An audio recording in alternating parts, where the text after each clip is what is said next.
retirement under my belt, working on a second. Good for you. I got I got a couple more years. I can't wait. Well, some people can, some people can't. For me, I slipped right into it, so it Oh yeah. wasn't much of a problem. But other people, want to stay active and things like that. So I don't blame them. But it is to get it's tough to once you stop for a while. It's tough to get motivated. It's just like why we were just talking about doing those modules. Well, I haven't Yeah. had to do anything like that in a long time, and trying to be focused and doing it um, you may not want me as your TA. That's all I'm saying, really. But that's a different story. Yeah, I mean, I don't think it's honestly, it's like one of those things where you don't really have to do it. You're just kind of doing it to one, learn, and two, you get the discounts. But Here you go. I mean, Ding ding ding ding. I would say if you have, say you have Carnival under your belt, and it's like you're platinum or diamond or whatever. There isn't really a point to use those discounts because you're gonna. I can tell you right now, you're gonna have better discounts with your VIFP than with Interline. So it would kind of be a waste of time because those casino rates hit so good. Yeah. It's one of those things you kind of forget about. But the other ones like MSC, I would do. Princess, I didn't realize honestly at the time. I didn't realize you get a free cruise through Princess. I did. So thank you. I'm working on that section. I'm gonna work on that next. That'll be my next one. Maybe that's the one. Since we're thinking of going with different cruise lines, maybe that's the one my wife ought to start off with instead of Carnival.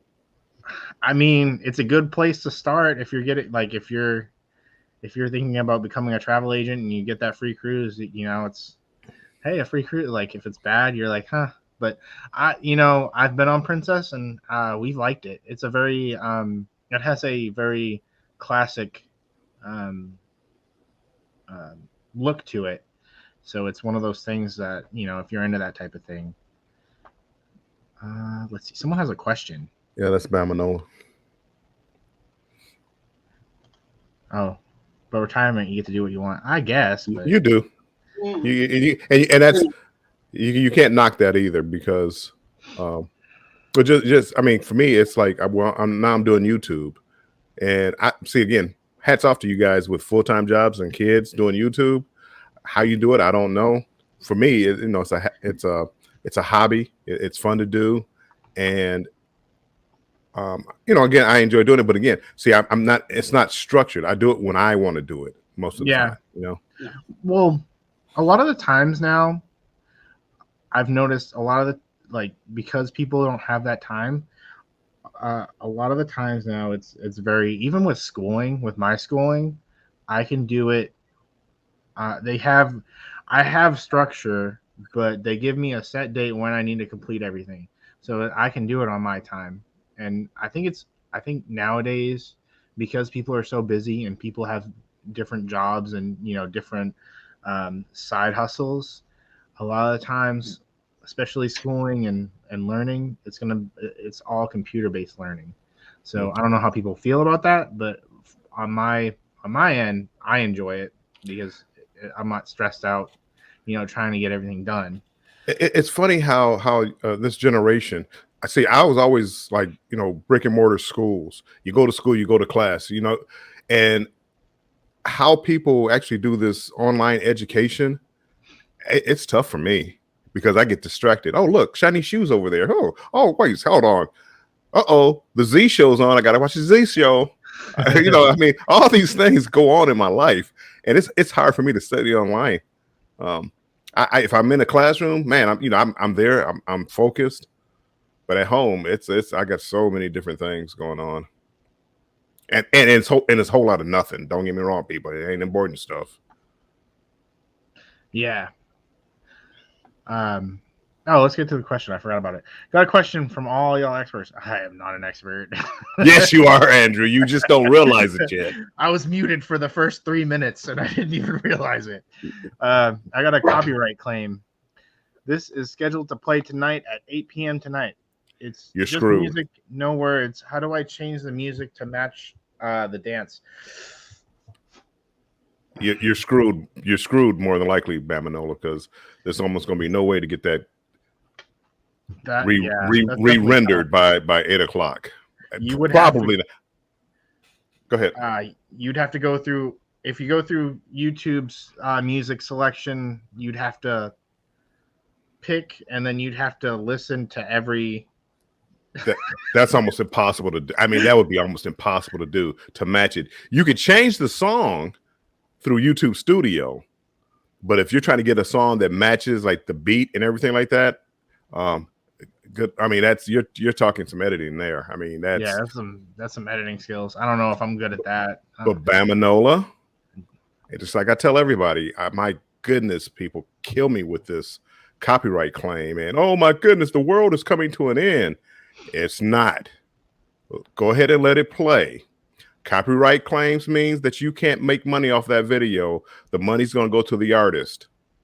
So if you want to fight whatever music is Madonna for the 10 cents you're going to make off that video, go ahead and delete it and put something else in. But if you want the video and the music to all match, so it's good content for your people, just let it play. Yeah, and you can just. I'm sorry. As you get closer to being monetized, then I would go back and maybe clean up the copyright claims. I mean, I wouldn't do a lot of copyright claims all at one time, but this one, if it's a good video and it's a dance, just let it play. If you're not monetized, the only thing the copyright claim does is you can't make money off of it. They put the money away for the artist. So go ahead and just let it play. Yeah. And it's going to be a great video, and you'll be happy. Everybody will be happy. And you're not, I don't think you are. I don't think you're monetized. So nobody's making money but whoever the artist is. Yeah. And YouTube. And it's just one of those things where you want to pick your battles. That video, it might help you another way. It might help you bring more viewers in. You might get more watch hours. You might get more subscribers. And at the end of the day, you're like, pick your battles. And towards the end, you could set it to private and, be on your way and post other different types of content. Keisha's here. Hi, Keisha. I don't know how many times I had copyright claims on my videos. It's again, I did go clear them up, and if you go back and like some of my earlier videos, like I cleared it up before I got monetized. Just I don't know if again, the copyright claim just says you can't get paid for it. That is a it's not a strike. A strike is something totally different. But a claim, it's just let it play. I mean, in my opinion, I would let that play. Yeah, if it's only one, I mean, and it's something that I feel like it's too difficult and might be too time consuming. It's kind of like one of those things where you're like, I'll forget about it. Like I have a ton of copyright claims on shorts, and it's just like it is what it is. Like. I never got the only time I ever got a copyright claim on a short is I was on my own live. I played one of my shorts and I got a copyright claim from YouTube from a short that I did on YouTube, which was crazy to me. But again, the shorts and long version of content have different rules for copyright claims. Yeah. Now, by the way, I'm no expert. This is from my research, what I found out for me.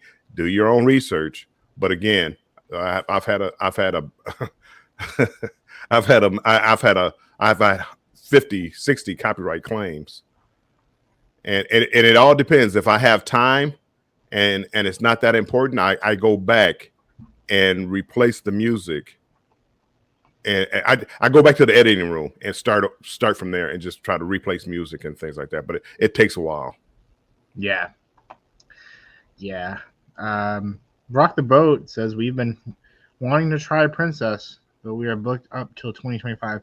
And that's the thing. Like, I wish at the time what I knew now, I wish I could have like recorded, because I don't remember either times that I've been on Princess. I know I've been on Princess.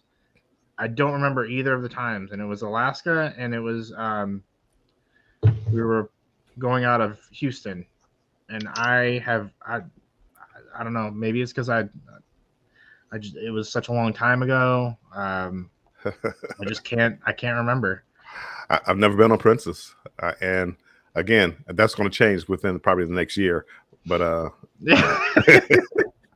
I want to go. There's so many ships now that I want to go on. And again, people, you don't realize how lucky you are to be cruising in this day and age. You don't realize it. Yeah. And again, it depends on what you want out of cruising. If you want to just get some sun, but even now with the older ships, I'm sorry, I don't mean to take over your show. No, you're fine. But you start back in the day. You used to just cruise. You had no internet, so all you did was cruise, mingle with people, and enjoy the cruise. They didn't hound you with pictures every night down the hallway. Excuse me, pardon me, excuse me. You didn't have that. They had pictures just on formal night, and all you did was enjoy the cruise, enjoy the casino, enjoy the entertainment, and get some sun.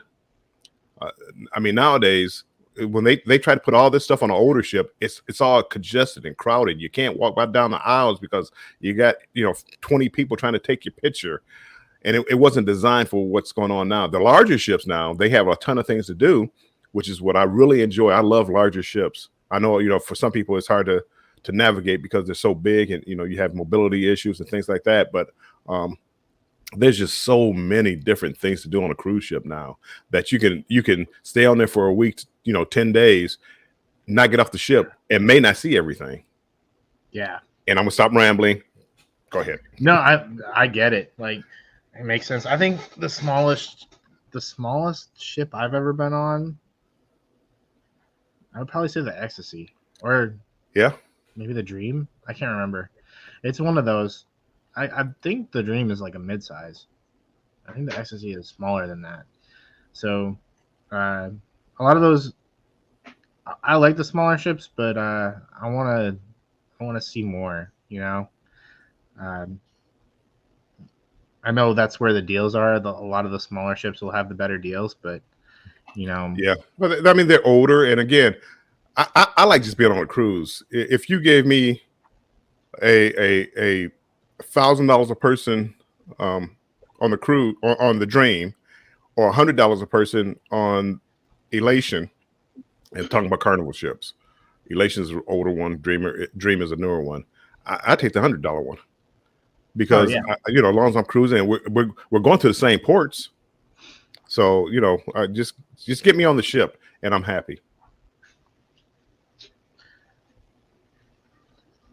Oh, it was a typo. Meant live stream. I was trying to figure out what that was. I was like, "What's that?" You're first. First, who's first live stream? She had all those symbols. I'm like, is she cursing somebody out? I mean, what's going on here? Hello, Cruise Nuts. Oh, she may have been talking. She may have been talking about mine. I think that's what I put in mine. Because other than yesterday, this is my first. What happened yesterday? This is my first one.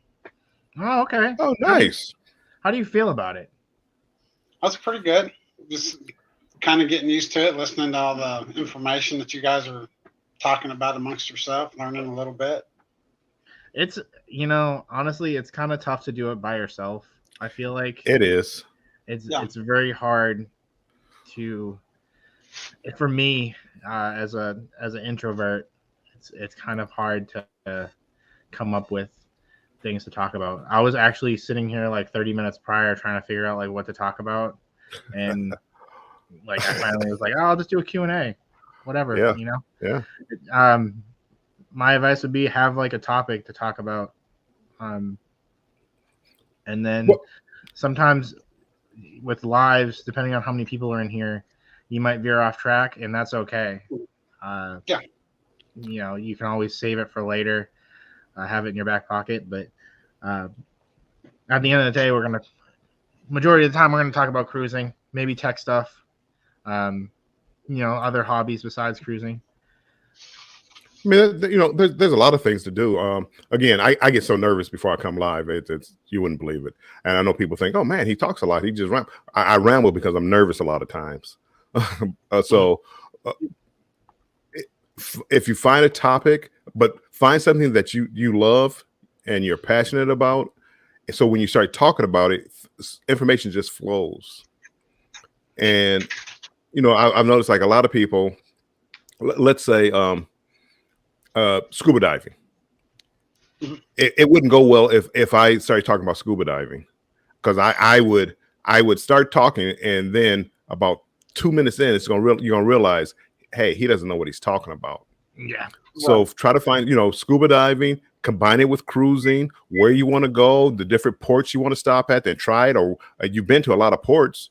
Okinawa, you've been there. Talk, you know what I'm saying? I mean, and just talk about what you know, and it flows. And people in the chat will ask questions, and you try to talk about things that people can that they can ask questions about, or even just give a general question. Like Andrew earlier was asking in an audience, hey, what do you think? Hey, but that's to get them talking, because if they start talking, it gives you something to talk about.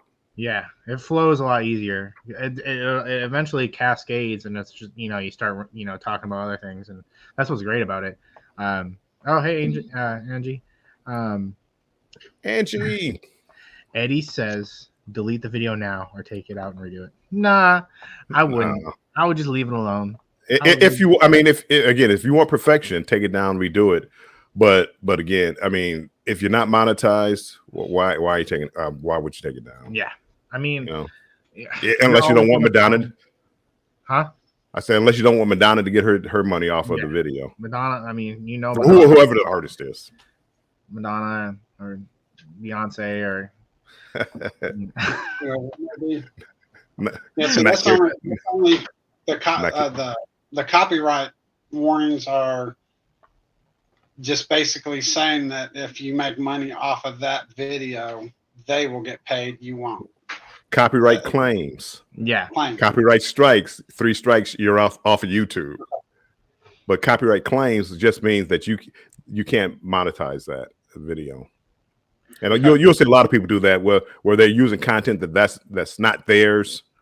That'll come into play where you can't make money off of it. And I mean, there are certain things that you can do. I think it's like educational purposes, or it's something else where you can use somebody else's content. In other words, like if there was a news story, I can put that up there as long as I do something. If I try to educate people about this topic. And people, I mean, they get really loose with those educating people kind of deals, but a lot of people do that. Yeah, and a lot of the times you have to, if it's something educational like that, you have to have a copyright in the description, like hey, I got it from this source. Right.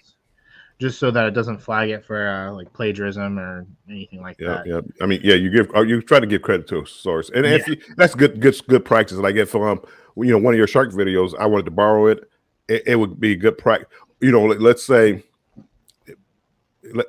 I don't know, something happened in one of your videos, and I want to point out to people that wasn't a good way to do it. I take your video, I would still give you claim where I got, give you credit for where I got it from. But then I'm pointing out what the problem was. Well, that's like, a teachable moment, educational purposes. I could probably get away with it like that. Mm-hmm. I got a strike. Well, it's a warning. And I went to a bullfight in Spain, and I posted a video, and they stick these darts like into the bull. And I'm way back, and you can't really see it. You don't see blood, but I guess somebody saw the video, and I mean, it had, I don't know, 3,000-4,000 views, and it was a cruelty to animal, and they gave me like, whoa, you can't do that. So that wasn't a claim. That was like, hey, you better take this down. Nope, I'm sorry. They took it down for me and said, don't do it anymore, and I don't. That's tough. Yeah, I mean, I kind of see both angles. It's kind of like, you know, if you're far, You couldn't really see. I mean, you knew what was going on, yeah, but you couldn't really tell that that's what happened. yeah. Renacita said, "Hey, congrats on your first live. I'm still too nervous." The first live is you're always gonna be nervous. I still get nervous. I mean, it's kind of one of those things like I have to prep myself, and it's hard to do for some people like me. But at the end of the day, I enjoy talking to people as long as there's a conversation. I don't want to feel like I'm freezing up. It's it's kind of awkward. Keisha says hi.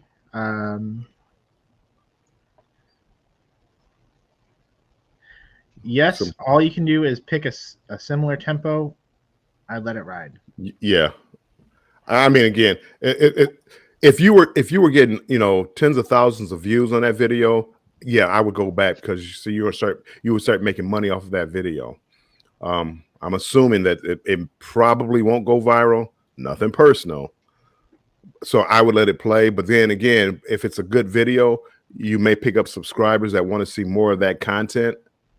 And then from there on out, you might want to, rethink of how you do those videos. But it would take time to find, like what's name was just saying, find his music with the same tempo.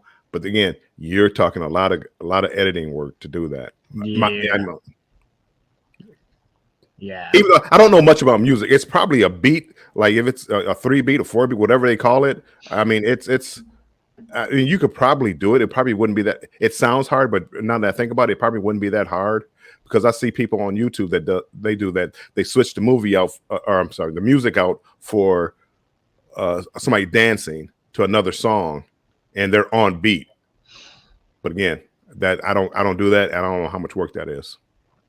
Yeah, I mean, I think it boils down to timing and how much time you want to spend on that, editing the music or adding music that YouTube offers. Mm-hmm. I don't know if I could. I don't have the patience to sit down and do that. Right. What's up? I tried doing that the other day, and I was having to go through quite a bit, and I finally just gave up. I was trying to find some background music for the shark videos. Yeah. And none of the stuff that I came across was. None of them came real close, but then finally it was just like, no, it's just not quite right. So are you using the one that Power Director offers you, or is it just YouTube? Yes. Okay. Yes, but you gotta. I mean, there's stuff when you download the program that gives to you automatically, but then if you want to try any of the others, you got to wait for it to download and then play it. Download and then play it. Download and then play it. And that in itself takes. I mean, but once you download it, you got it for later on. Yeah. But when you're looking for something for a video that you're trying to release right now, sitting there waiting for all these different songs to download that you come to find out don't even come real close to what you want, that's kind of aggravating. Yeah. I know I have two I use two different, well, besides YouTube, two different outlets for royalty free music. It's Power Director, which is the video editing.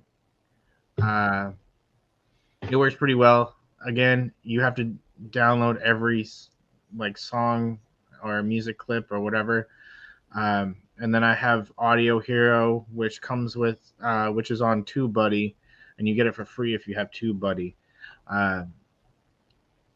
I don't know really what Jennifer uses because she's been editing, but I'll usually switch back and forth depending on if I want to find something particular. I'll use Audio Hero, or if I just want to throw some background music and I just want something quick, I'll usually go to Power Director. And see, I use YouTube Studio Music, or I just maybe about a month ago I got a Epidemic Sound, which seems to be good, but again, this can get very expensive. Paying for a StreamYard if you stream a lot, or you want to be able to do certain things, paying for music, paying for vidIQ, paying for this can get to be very expensive. So you try to cut down on expenses where you can. Yeah. It depends on how much you want to invest in all this, I think when you get to a certain point, you want to have more options. As you get popular, you want to have like cool sounds or cool transitions or flashy looking intros. It depends on what you want to do. Right. Let's see. Hey, all to all of those I missed. You at this and missing a lot of comments. It happens. I'm trying to read the chat. It's tough, man, when you have like a whole bunch of people in here.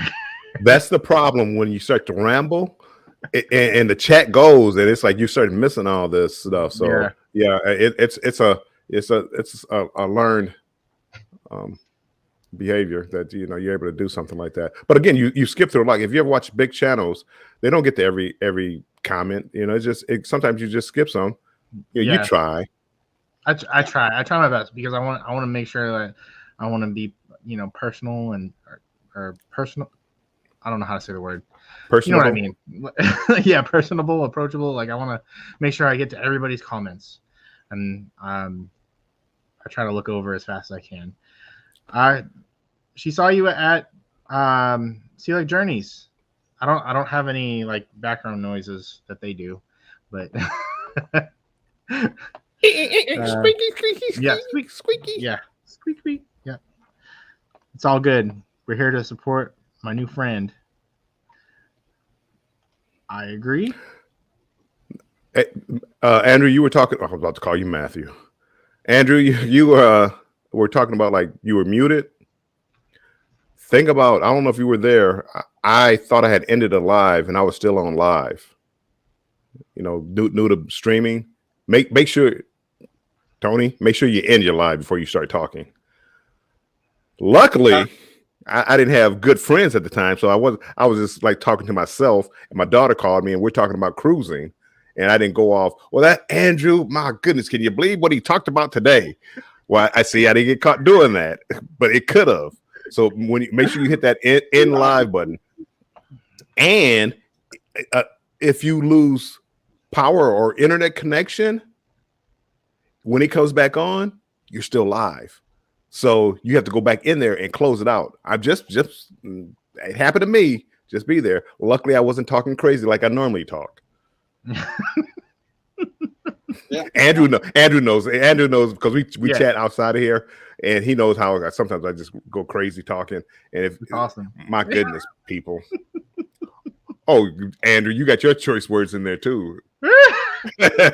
No. Well, that might explain why when I signed off yesterday, my wife was on hers, and she was like, "It shows that you're still signed in." I was like, "No, I'm not. I left." Well, here it shows that you're signed in. Okay, so I had to go back and I don't know what I did different, but then she was like, "Oh, okay, here it goes. Shows you're off now." Right, you have to actually hit like probably like the leave button to do it. You can't just close the screen, the stream out like in the right hand corner. You have to go down there, leave the chat, and then you're not live. Okay, well I thought I had, but the computer told otherwise. Yeah. It's tough. I thought I closed out too. I almost started the live stream today and not even have my face on the screen. I've done that many a times, and it's like, what do you do? Yeah. But again, after you do it one time, you realize it. Oh, I got the little thing closed. Yeah. Oh yeah, no picture. Check that first. I was like, "Where's my face?" Yeah, I think that happened with me and Jennifer when we were she was trying to help me get something going. And so she did a deal with StreamYard to where she could see my screen or anyway, she couldn't see me. So I had to sit here on my phone so we could see each other while I was doing it on the computer. And then the next day I realized I had one of those little flaps. It was a fairly new computer, so I hadn't checked it out all the way. And all along it was because I had the lens covered. You know, one of my biggest fears I'm gonna let people on here. You know, if you don't do streaming, if you don't do lives, I'm gonna let you in on a little secret. When we hit in broadcast, whoever's on this panel, we're still up here and we're still able to talk to each other. So we start talking about, hey, how did the live go? What about this? Did you see that question?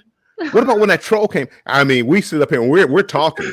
And if for some reason that went live, boy, that would be an ugly picture. As I think Rock the Boat says, hot mic. So if you ever wonder about people with hot mics, I see how it happens now. Yeah. Oh, that'd be hilarious. That would probably break the internet. Hey, how come nobody's coming over to my live anymore?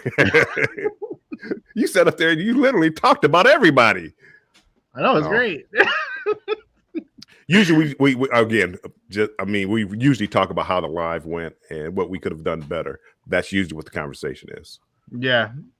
Usually. Yeah. Renacita said, I wish I had the capability. You're an amazing supporter. You know, I think you just one day you're just like, hey, I'm gonna do a live. You know, when you have like a certain amount of people. How many subscribers is it? 100 or 50? Is it 50? And I think she's talking. And again, this is another problem with doing live because when you're the host and you're talking to everybody, you're not really following the chat closely. I think she's talking about Keisha. Her and Keisha were having a conversation. Keisha was saying that she's in 2 or 3 live streams at a time, and that's what she's saying. I wish she wish she had the capability to do that. Oh, you see, you get better. The more you do this, you get better at it. I'm trash. I don't know. I'm sorry. I think I could be wrong, but I think that's what it is. I went up there and looked. Yeah. You know, I think the best way, if you want to do that, is to have one on the TV, one on your tablet if you have one, and one on your laptop.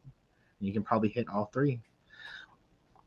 Well, I do. I normally, right now I don't. I usually have it like on the TV here. For some reason, on my TV, the chat comes up first before the StreamYard for whatever reason. So I can see like a preview almost of the chat.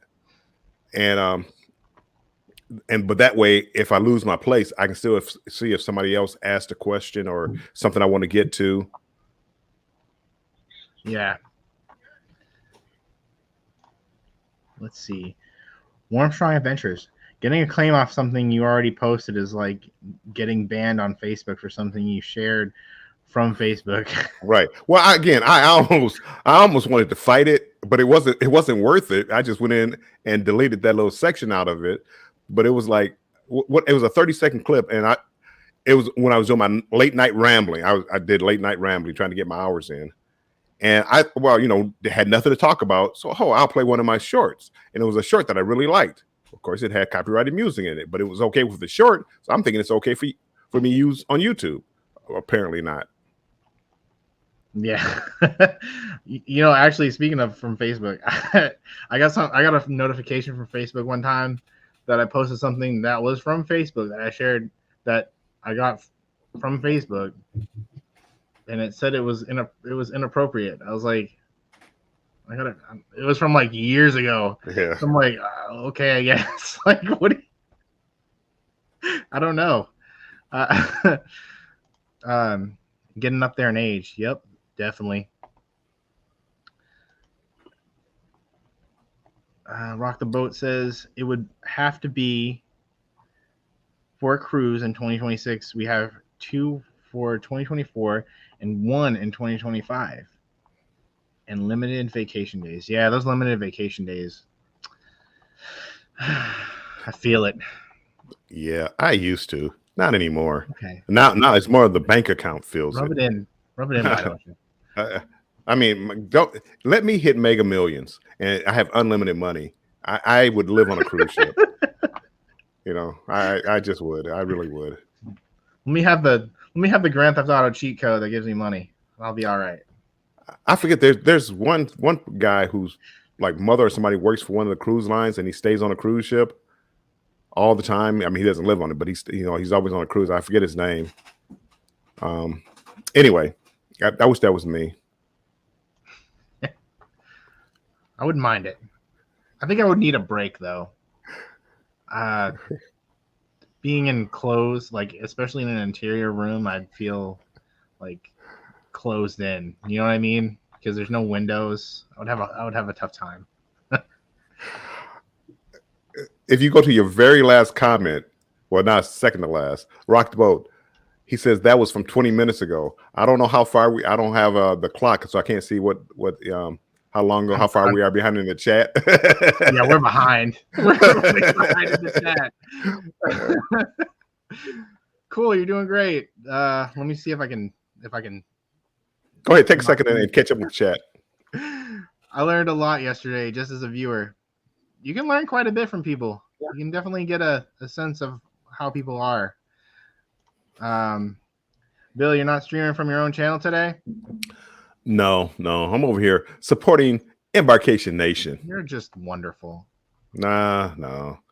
It just, you know, for me to do it, and again, this is like my belief. It would be one thing, like if me and Embarkation Nation were doing a live together, and let's say we had a show together and we were doing it, I would broadcast because we're trying to bring people into the chat, new people, a few here, there maybe. In this case, he's trying to get watch hours. They're trying to get watch hours. So instead of having half the people watch me, half the people, or let's say a third watch me, a third watch Embarkation Nation, a third watching Traveling Czech, I'll let them go ahead and get the watch hours, and I'll just be the comedic sidekick. Yeah, you're good at that. Rock the Boat wants to know, this was probably from 20 minutes ago, what site do y'all use for music for your videos? Well, this was 20 minutes ago. You have one, Bill, right? No, yeah, we talked about it. I use Epidemic Sound, and I use also YouTube Studio. Filmora, I use Filmora for my editing, and I heard there's music on that. I've never have. I may look into it, but again, it's good. I like good music in the videos. I mean, it takes a while. Yeah. For me to pick out my music, I usually don't just like willy-nilly pick a music. I try to say something that goes with it or related to it, but it takes a while.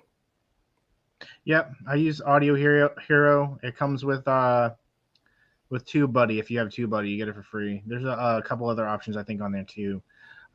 If you have PowerDirector or CapCut, I think CapCut you have to pay a certain subscription fee. I'm not sure what that is, but PowerDirector or pretty much any video editing service will have that sound or music library of royalty-free music, depending if you pay for a subscription or not. Majority of the time, you have to pay for a subscription to get royalty-free music. It's never going to be free. Unless you do like YouTube Studio. But a lot of the times, like you said, it's a limited selection of music. So you're only getting, pretty much a generic listing of music. Awkward. Yeah, I'm awkward about 90% of the time. Join the club. About 90% of the time, I'm going to be awkward.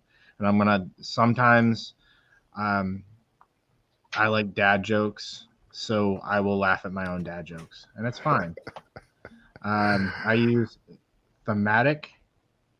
Interesting. I'll have to keep a note of that and look at that because that sounds interesting. We use YouTube Music and the music from our editing software. That's what I said. Gosh, Jennifer. Bama, did you use the in-shot music or the recorded music at it as it was live? That is a good question. I assumed he used the music that was live, but that is a good question. Well, I don't know. I've never heard of that. That's something I have to look at because I've never used that. Jen might have. I've used in-shot.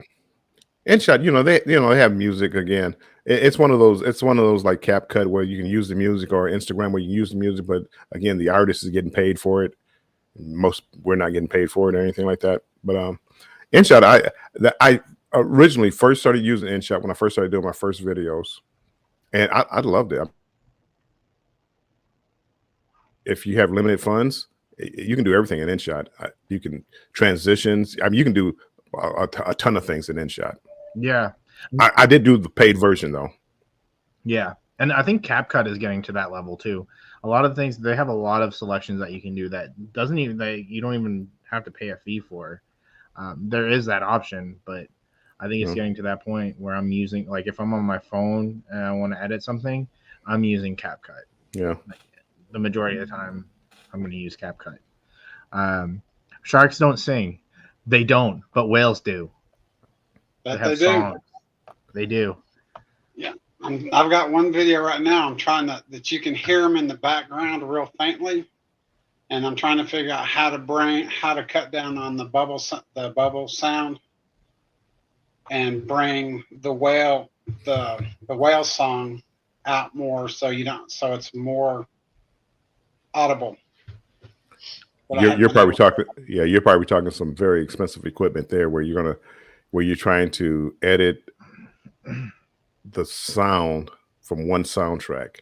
Yeah, I mean, you're probably talking professional grade material equipment there. I wouldn't even know. I would say you'd have to isolate that section, and man, because it's one sound, so that's tough. I don't know. Says thank you. Tuber chats here. Word up. Hey, how's it going? Share it on Reddit. Thank you very much. Finding the right music always takes me a while. It does. Too. I want to, like, when I'm editing a video, I want, like, if a certain sound doesn't match what I want, it takes me hours to look. That's why it used to take me so long. Jennifer, I don't know how she does it. She's just so good at it. She can just find the perfect thing, and I'm like, it takes me hours. Yeah. It takes me longer to find the music than to, like, edit the video itself. I did tell her to step up her music choices though, because she wanted to use, like, I don't know. And when you pay for music, you do get a better selection of music. Yeah. Once you start doing a lot of videos, and it's like, man, I used that song before, and or you start hearing it in a lot of other people's videos. And I try to get you something that's a little more unique now. Yeah. I'm the same. I hate, like, I don't know why, but it's because I hear my intro so often. I hate the intros. Like, I don't know why, because I hear it, and I'm like, why did I pick this? But it's every intro that I do. Well, it did, yeah. And people, even like there's a ending video clip that I use, and I notice a lot more people are using it now. So I want to go find something else. He said hot mic. He probably said that. Well, it wasn't too long ago. There's, that was 30 minutes ago. I'm trying. I'm doing my best. Y'all let me know when y'all come down here for the booze cruise out of New Orleans. I'd like to meet everyone in person if possible. We won't be able to go. Aw. No, not on that one. Not in New Orleans. I want to try to get that. I'm gonna try to get down there 2 days early. So, hey, Uncle Dave, Mike Clark is trying to put together like a haunted. I was going to say a haunted cabin tour, but it's not a cabin. A haunted tour. I don't know if it's where we're going, but like the day, 2 days before. So maybe you can come down there, and I think one day before, we're talking about maybe meeting up for dinner. So just if you're really interested, you can join the Booze Cruise Facebook page. Oh, there's a Zoom call meeting tonight. I gotta see about that. Give me 1 second. But yeah, Uncle Dave, if you're interested, do that. I'll be right back. Okay. We'll just continue to go through the chats. Oh, he's not here. I'm just a mere male. I can only concentrate on one live stream at a time. So Jen used to she would play multiples with the sound on at the same time, and the sounds would get to me. Like, I was like, I gotta leave the room. Yeah, I can see that.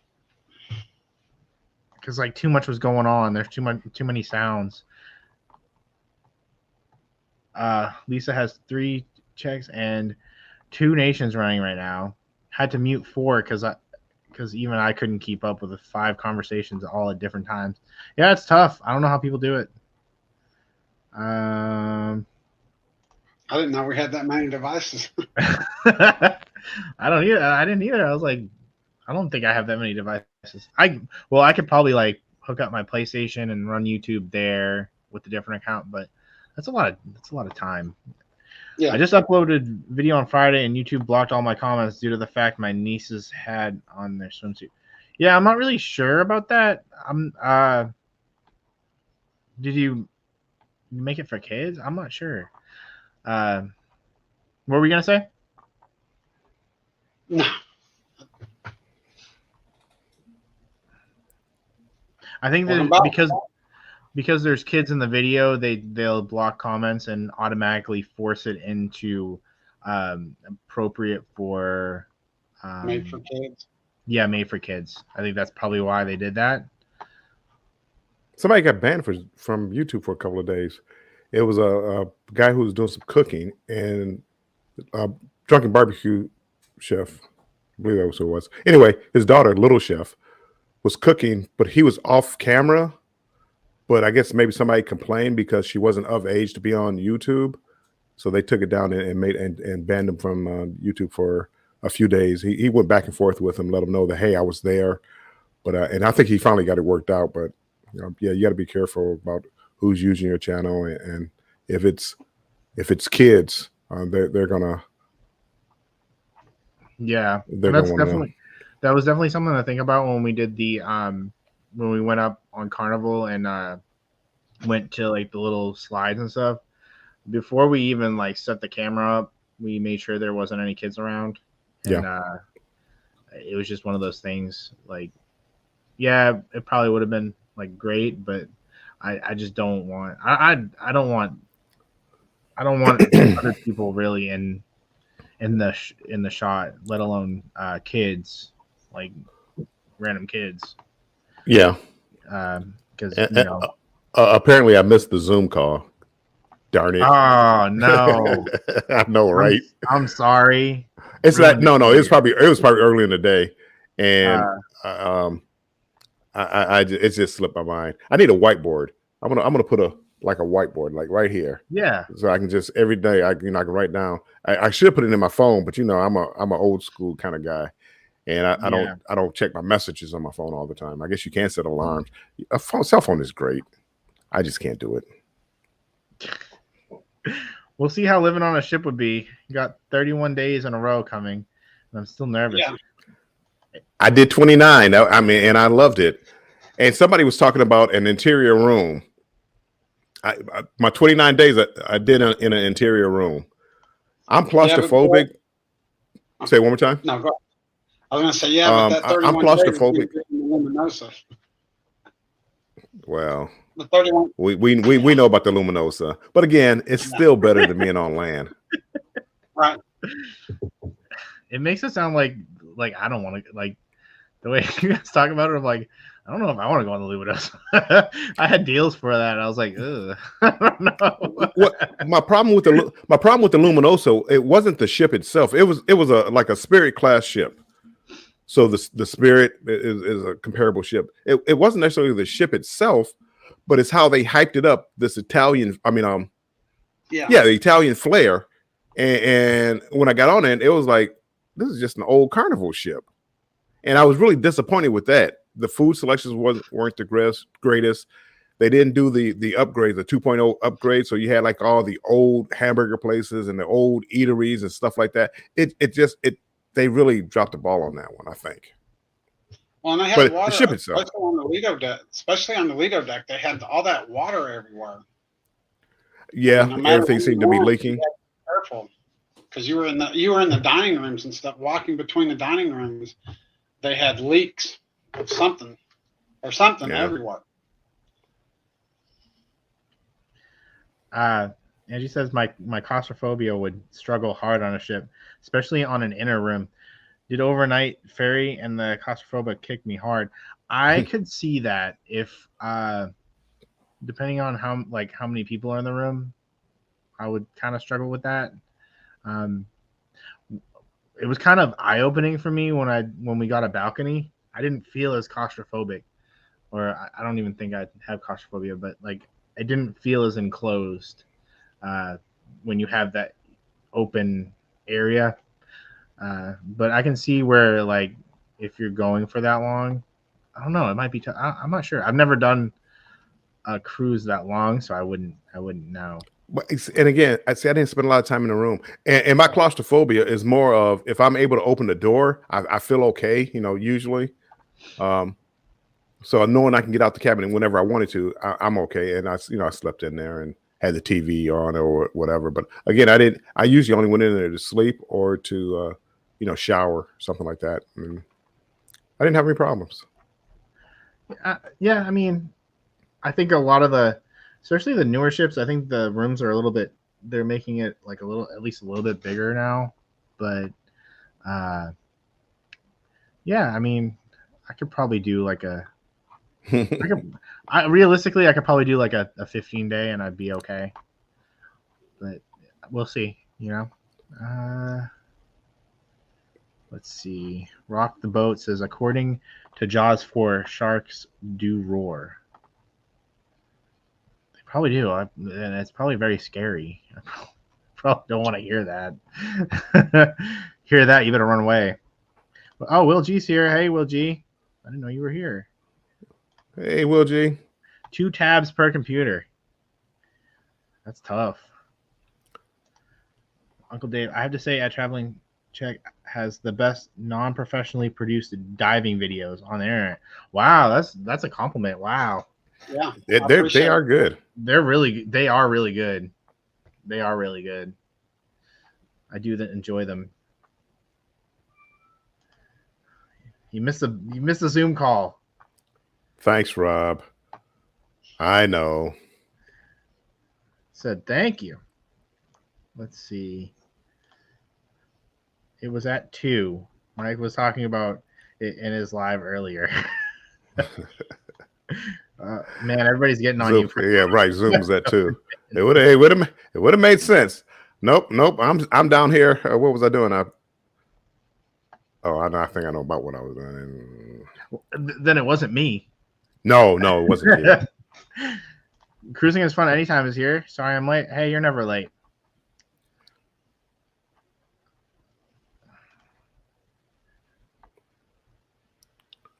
Cruising is fun anytime. Oh, that's unacceptable, but glad you're here. I was trying to read that. I was like, what is that? It took me a second to figure it out. I can see the look in your eye. I saw the look in your eyes, like he's trying to figure out what SIFA is. I was like, what's SIFA? SIFA. So was the Italian flair, that naked lady in the lobby with her bottom cheek worn off. Is that a statue? Yeah. And the right butt cheek is like worn down. What is wrong with you people? That's funny. Supposed to rub it for good luck. Oh yeah, you rub it before you go into the casino. Yeah, maybe that's what I did wrong, because I sure didn't win nothing. Saying hi.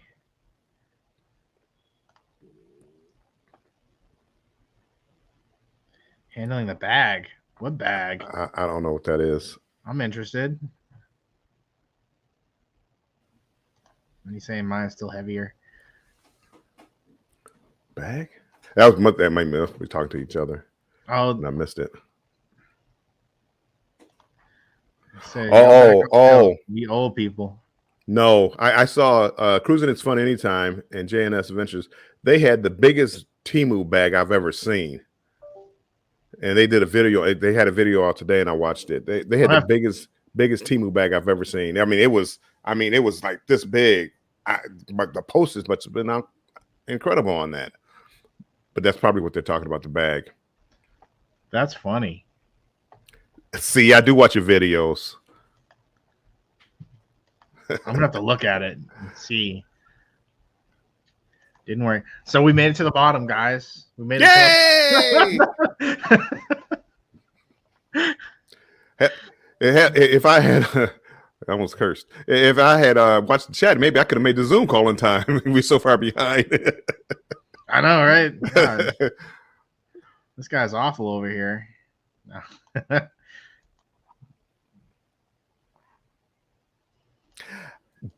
You know what? And again, maybe it did work because on the Luminosa, that statue that everybody's talking about, I rubbed it, and the first or second day, I won 1,500, and that money lasted me like the entire cruise. You know, it paid for the gratuities, my gambling, my drinks outside the casino. See, it was a blessing. Thank you. Whatever the lady name is, I forget what the name of the statue is. All right, so learning experience. If any cruise or cruise ship has a lady statue and it has a butt, you got to rub the butt before you go in the casino. Is that what you're saying, Bill? Hard. I mean,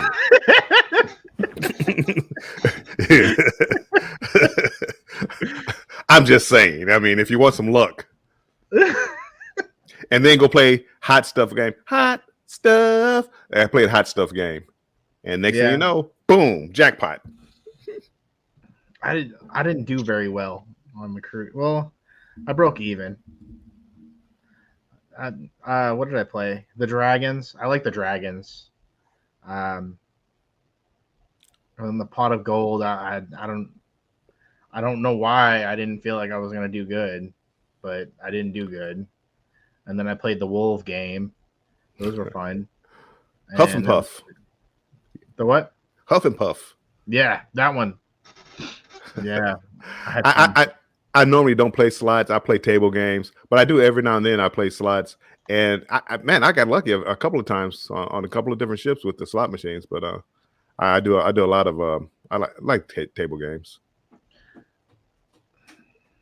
I feel like I would mess up. I haven't played Texas Hold'em in so long. I feel like I would like, oh wait, hold on, I don't want to do that move. And they're like, oh, too late. Yeah, no. When I say table games, I mean blackjack. I don't play any other games. I play blackjack. That's it. The other games. I watch videos of the other games. It looks like it would be interesting to do, but I just stick to blackjack. I don't even play craps. I don't even understand craps. I don't understand how people can keep up with what's going on the crap table. Yeah, my mom plays it. What's that? That's just too fast movement, too much movement for me. I've tried to watch it them, is.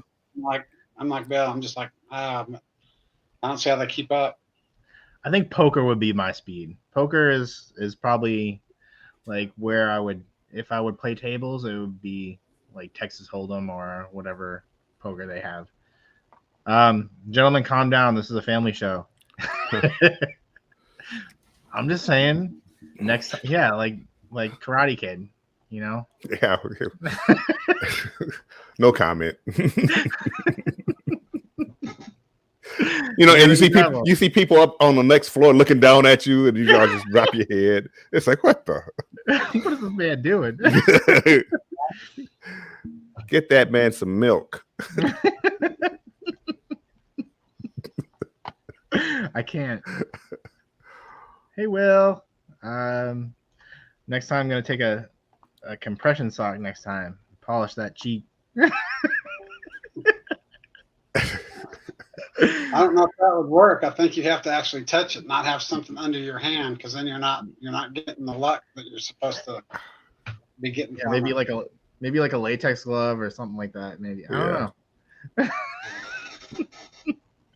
So what I'm hearing is the slots pay about as well as the ones here. I guess you do get free room stays, I suppose. Jennifer got a free cruise, so yeah. I don't know. It depends on how much you're willing to pay in. So they say. Uncle Dave says 3-card poker has paid for a few of my cruises. See, when in doubt. Yep, I've had a few paid for, and actually, if Carter was smart, A long time ago they used to have like where you can go buy like future cruises, and if you book a cruise while you're on a cruise, they would give you like $100 on board credit and things like that. They got rid of that, so it was like, well, I don't need to give you money. You're really saving me any money, so why would I book early? And now it's like you have to actually like pick a cruise out. Before they give you a certificate, and you had like a year or two to pick a cruise.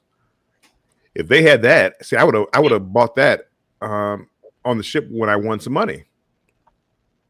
So Yeah. I mean, I'm not much of a gambler. I'll gamble. I'm not like heavy into it. I set myself like a budget of what I'm going to spend the day. And then, if I lose too quick, I'm like, well, I'm done. I'm going to go eat now.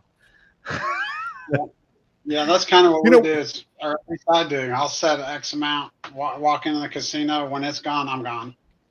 Yeah. I wish I could say that. You know where they get me though? Most of my offers is through casino deals. They're through casino deals. And they have you and a companion can drink for free in the casino. I've spent more money on free drinks because you have to be active. Well, you're supposed to be actively playing. So I sit down at a slot machine saying, nope, I'm not going to play. I'm just going to sit here. They come take my order. 20 minutes later, I'm still waiting for my order. Well, here, let me just put a 10 in here, a 15 in here, or $15 in here. And next thing you know, that free drink cost me $40. Yep. So. Yeah. And sometimes what happens is a lot of times, like when you do those casino rates, it'll say for you and your the person with you or by yourself. So a lot of times I won't get it, but Jen will. And sometimes she'll just hand me a drink under the table. Let me have the drink. One that teacher pay can't afford to pay pretty much. Yeah, it's I'm the same way. Like I don't want to make it so like, I can't believe I spent this much money gambling. But oftentimes if you're especially like on a cruises, it's more on how many points you're gaining from the what is it called? What is that called? Like all those points you accumulate. They're points that you can take, and depending on how many points you can get really good casino rates or average casino rates. It's just a way of ranking your play. Yeah. I think it's 1,500 points you get drinks on us. Yep. Yep, I believe so. And a lot of people can get that within the day. I have never made it that high, and I was on a 9-day cruise and I've never made it that high. I think I got it 800, and that's the highest I've ever gone.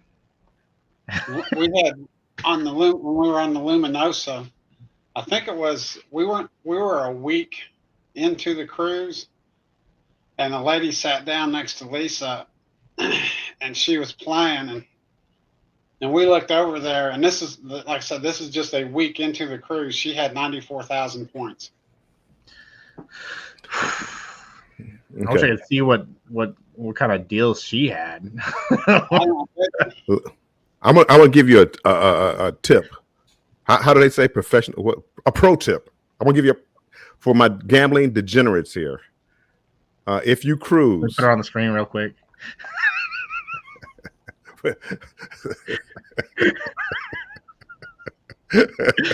Go on. Like my gambling degenerates. There's a site called the letter U, R, the letter R, Comped, COMPED.com.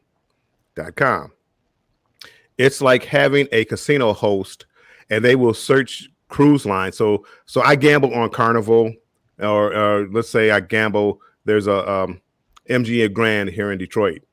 They will take your gambling play from off casinos or other casinos and rate you, and you can get offers at casinos on different ships. So like, let's say Jennifer is a gambler. That's a stretch, right? I know. She could go to this site and she could look at a MSC cruise because they would rate her gambling, and look for an MSC cruise or a Princess cruise, even though she's never gambled on that cruise ship before. Wow. Yeah. Don't ask how I know people. I mean, again, don't judge me. Don't judge me. But you are comped. I'm sorry. Oh, Lisa, are you listening, Lisa? Hold Yeah, up. only on 5 different computers. Yeah. They will judge you. So if you decide to do like another cruise line, Tony and Lisa, go there, and you'll probably be able to get a free cruise on those other lines. If you rank high enough with Carnival, they'll probably get you on MSC, Princess, Norwegian, all those. That's just between us, people. Don't. That's just between us. Right, and I mean that's the only reason we haven't tried other cruise lines, because we've been interested in wanting. We have been interested in wanting to try the other cruise lines, but how can you? Especially because since I'm working with this other company, which happens to be a casino, they only give me so much leave per year. Yeah. So we use her offers on my leave, because I mean she's getting like $100 per person sometimes, Yeah. with $200 on board credit. So it's like, do we take this free cruise or spend $2,000 on one to try another cruise line? Yeah. Well, and that's what it is. I don't really gamble enough. I did get an offer. I looked at it, and I was trying to get like on the Icon of the Sea or something like that. And it's like, yeah, we'll give you like $100 off. I'm like, well, that's still, I can't afford it, whatever it was. So that never mind. But if you're a gambler, you are comped. There is Brandon. There's a guy on YouTube that he does gambling on an MSC cruise ship, and he pushes that. And he probably has some kind of affiliation with them, and he pushes it where they will rate your gambling outside. They ask you all the questions. What's your budget? How much do you gamble? Where do you gamble at, and all this other stuff. And then they'll rate you. And then after a day or so, they send you back what your offers are. Jen probably got that bookmarked right now. She's already on the site. She's on the site. She's looking it up. She's well, like, there we go. Look at Jennifer at the bottom. There we go, Jennifer. Thank you. You would. Rock the Boat says we had 4 free cruises from the Casino Club on MSC Cruises. They even offered them for a 7-day cruise. Man, MSC. I want to do MSC. I'm doing it. Well, I haven't booked it yet because I got 10 other booked. But the World of America, I want to do it because I want to do the ship. You gonna do it? I am. I'm almost 90% sure that I'm doing that cruise, even though I haven't booked it yet. The deals. I don't know. It's probably one of the best deals I've ever seen on an inaugural cruise. That's crazy. Yeah. I'm so mad at myself. I got the inaugural Jubilee cruise, and I want to cancel it, but it's like I've talked about it so much now I feel like I can't cancel it. Yeah. That's okay. Not that again, I think the Jubilee is going to be a great ship. But again, I've done the Mardi Gras and the Celebration, and for what I'm paying for that cruise, I could go on other cruise lines and see what they have to offer. Yeah. Jen's got jokes. Yep, always does. She says, "Really?" That's the website. Yeah. I have 4 free room offers from Carnival, from casino offers. I had some real good ones, but I can't put in vacation at the drop of a hat. So I had to say no. I think it was on the Luminosa. It's either the Luminosa. It was for Alaska. I think it was a 12-day, and I was like, if it's cheap enough, it's worth it. It is. I would definitely go to Luminosa. Pay full price to go on it, but if with free offers or next to free offers, okay, Yeah. I mean, at the end of the day, you're on a cruise. I mean, yeah. It's like I don't think I would. I don't think I'd go on it if it didn't have a deal. If I didn't have a deal for it, but Yeah, no, I wouldn't either. I mean, it's just I was getting just an old ship. I bought a scratch off of like all the Carnival ships where you know if you've been on it, you scratch them off. And I think I think there's only like 4 or 5 I haven't been on yet. I've never been on the Dream, Valor, Vista, and Venezia. I think those are like the only ones that I haven't been on of Carnival that I haven't been on. So I'm gonna try to eventually hit those. And then they have the new Forenzia or whatever coming out from the West Coast. It's not out yet, but I want to try to do that one. But and Jubilee, of course, because it's not out yet. But again, I think those are like the only ones. I have to go look and see. I scratched it off. I haven't put it up yet, but it's a scratch off poster like this is. This is like the different countries that I've been in, and right there you see that's Australia. I mean, you can't see all the other small ones, all the other small countries, but this is for Carnival Cruise Lines, and my goal was that once I saw that, it's like I'm going to do every Carnival cruise ship.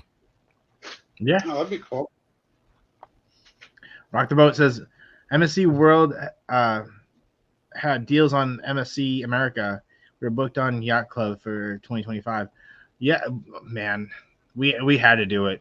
Like the deals were, they were just too good. Like they're too good to be true. I felt like we're stealing. That's how good the deals were. I don't know. It's one of those new cruise lines that we're gonna try out, and I'm excited for it.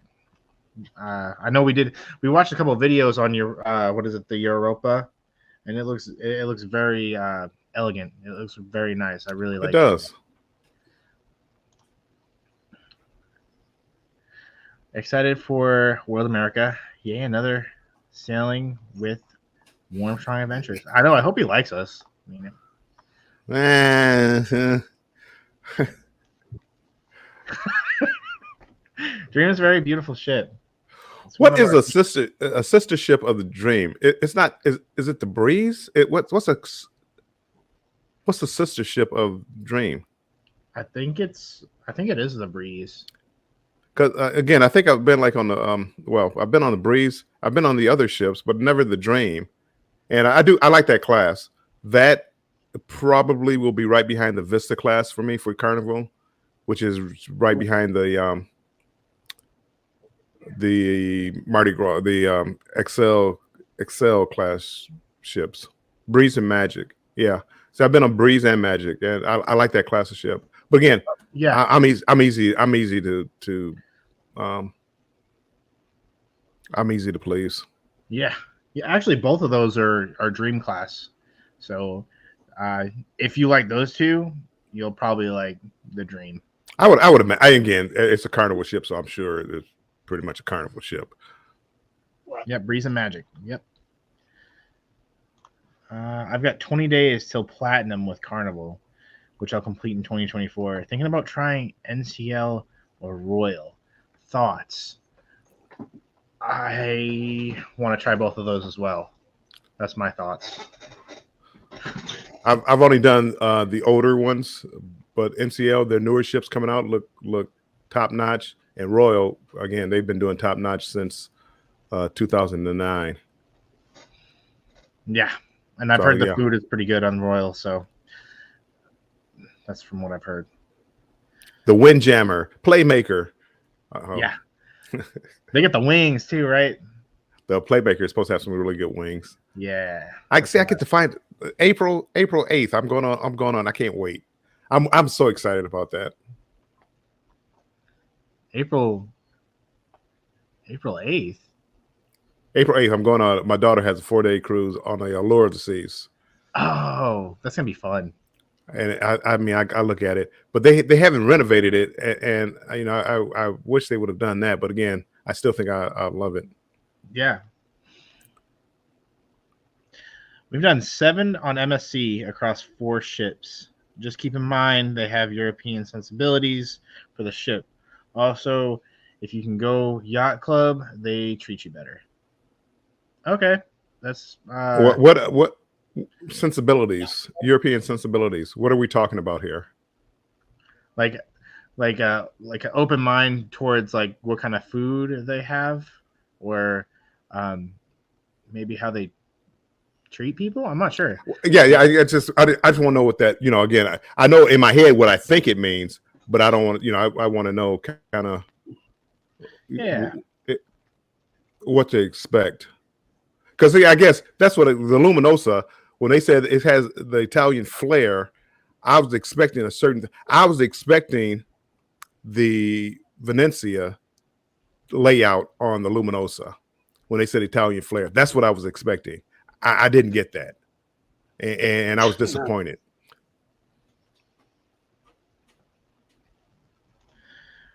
The only thing I don't like about the Dream is that it doesn't have the Red Frog pub. I agree with you. That's what I loved about the Vista, and they don't have. When I went back to the Dream, they didn't have the Red Frog pub. I agree with you on that. I do love the Dream. I've been on it like 4 times, and I've loved it. But there are some things I think when you get to like a certain point as a content creator, you start seeing things. Not even as a content creator, when you're recording things, you're kind of seeing like the flaws in things. And I shouldn't say it like that, but like you start seeing like there's some things I like about the Vista more than I like the Dream, and there's some things I like the Dream over the Vista. And then I'm like, oh, I didn't notice this first time, but now I notice it. It's kind of weird. Your eyes you kind of open up more. But back to that, like the sensibilities and stuff, I always walk in, especially on cruises, to an open mind. And I'm not a picky eater, so whatever type of food they have, I'm all for it. I'm willing to try it. You getting the Vegemite? Probably not. Tony told me. Tony, I always wanted to try it, and Tony told me, they have it down in the buffet. I'm like, really? And I went down there. They had it, so I made me some toast, buttered it up real well, and put some Vegemite on it, and it was disgusting. Yeah, I'm just saying. So yeah, like I said, the sign of the ship, the food, entertainment. Yeah, I mean, come in. You go in with an open mind. I mean, there it is. And then the yacht club, is that you have to pay extra for that, right? Is that included, or is that is that something you have to? It's kind of like Faster the Fun. I don't know enough about it. I don't know. I'm gonna have to look it up because I've heard it. I've never seen the process on how to receive. Rock the Boat has talked about that before, and I just don't recall what it is. And again, because I've never been on MSC, it didn't stick in my mind as far as what it was. But he says it was like, if you get a chance to do that, you want to try the yacht club. Yeah, and honestly, like it's geared towards the European culture. I'm fine with that. Like I want to try different food. I don't want to have a hamburger and hot dog. Maybe sometimes, but I want to try new. That's why I want to go on cruises, because I want to try other things. Like I want to experience people's cultures, and I want to try the food and everything else. I'm a foodie, so I'm not a picky eater. Right. I love to see that. A more international clientele, cruisers from all over the world on the ships. That's one of the reasons they leave so late. Yeah, and he at the bottom he explains what it is. Oh, this one right here. Yeah, it's actual suites you can book, similar to the Haven ship, with within a ship concept. Oh, okay, so it's like the Haven rooms that they have on Carnival, or the harbor, the family harbor rooms. Well, no, this is somebody has a Haven. Is it another cruise line? but it sounds like, yeah, the different amenities. The family harbor rooms,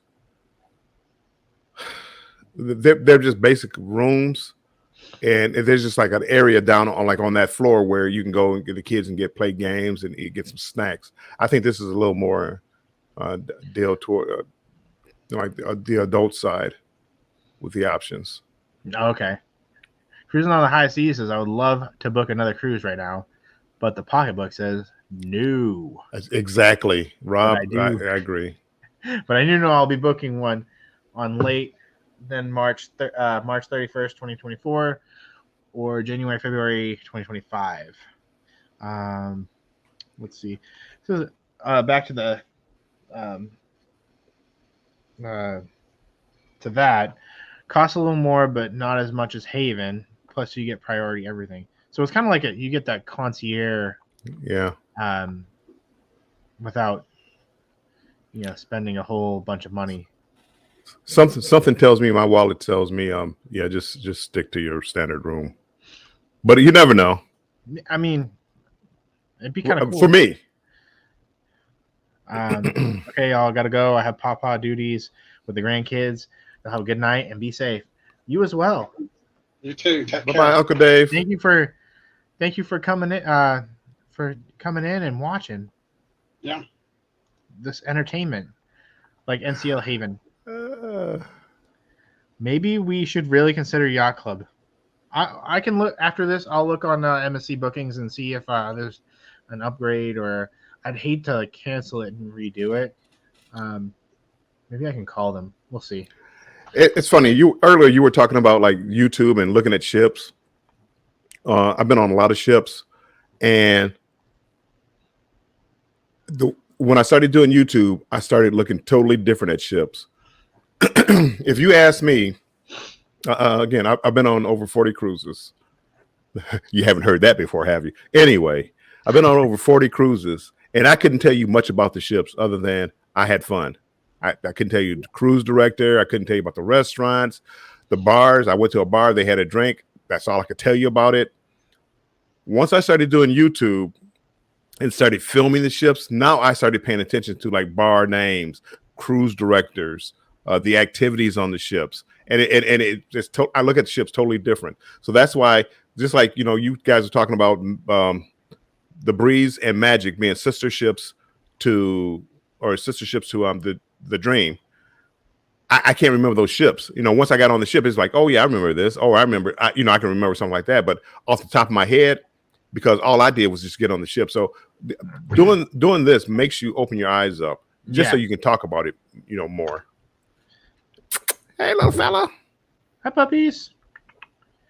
Yeah, definitely. Because I think you get more aware of your surroundings too. And you hate to be the person that like nitpicks but then you're like, I noticed it. It's it's unintentional. It's and sometimes like a lot of the times people want to hear your opinion about the class of ships. And if I know we have a couple of videos like that, and the first thing I said was, we're not poking fun at at certain class of ships. We're just seeing the differences and kind of showing our opinion about those ships. We haven't posted those yet, but I don't want people to think that we're being privileged or whatever. It's just things that we notice.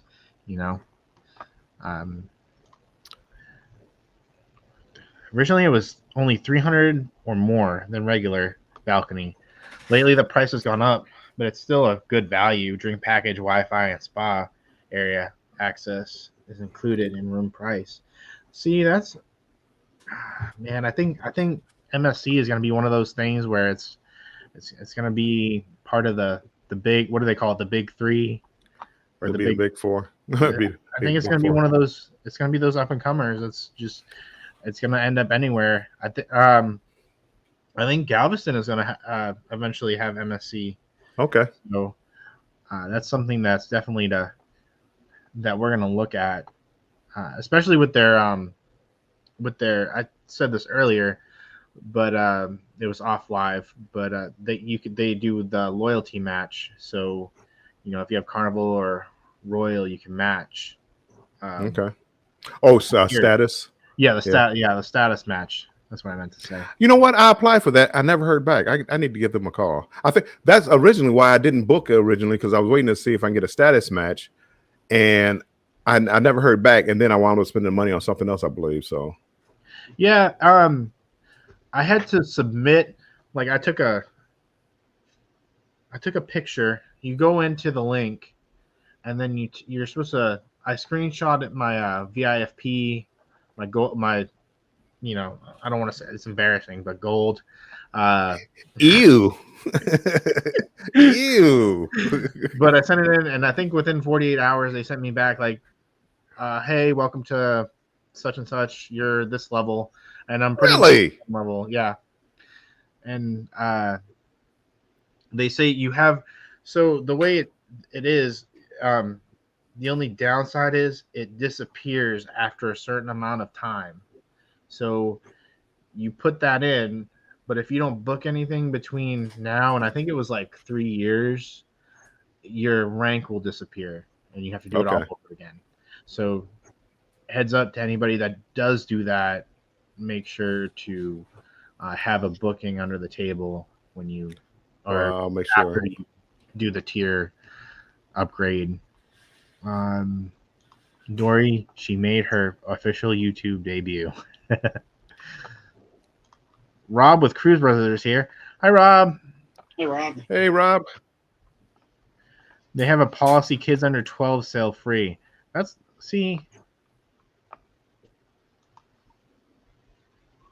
Got gator, steaks, chicken, and burgers grilling. That sounds like a good Sunday evening right there.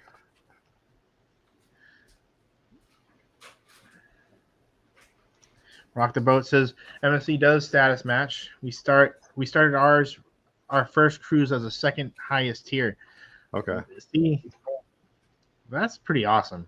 You get all those deals. Once I get my platinum on Carnival in January, I'll submit my upgrade for MSC. Yeah, they have I don't remember what it entails. I know there's a list of what they offer. They're pretty good offerings. It's about the same as Carnival, I think. Man, we hit that 2 hour mark. We still got 10 hours to go. Oh, no, you got to go to work. 10 hours. I'm hungry.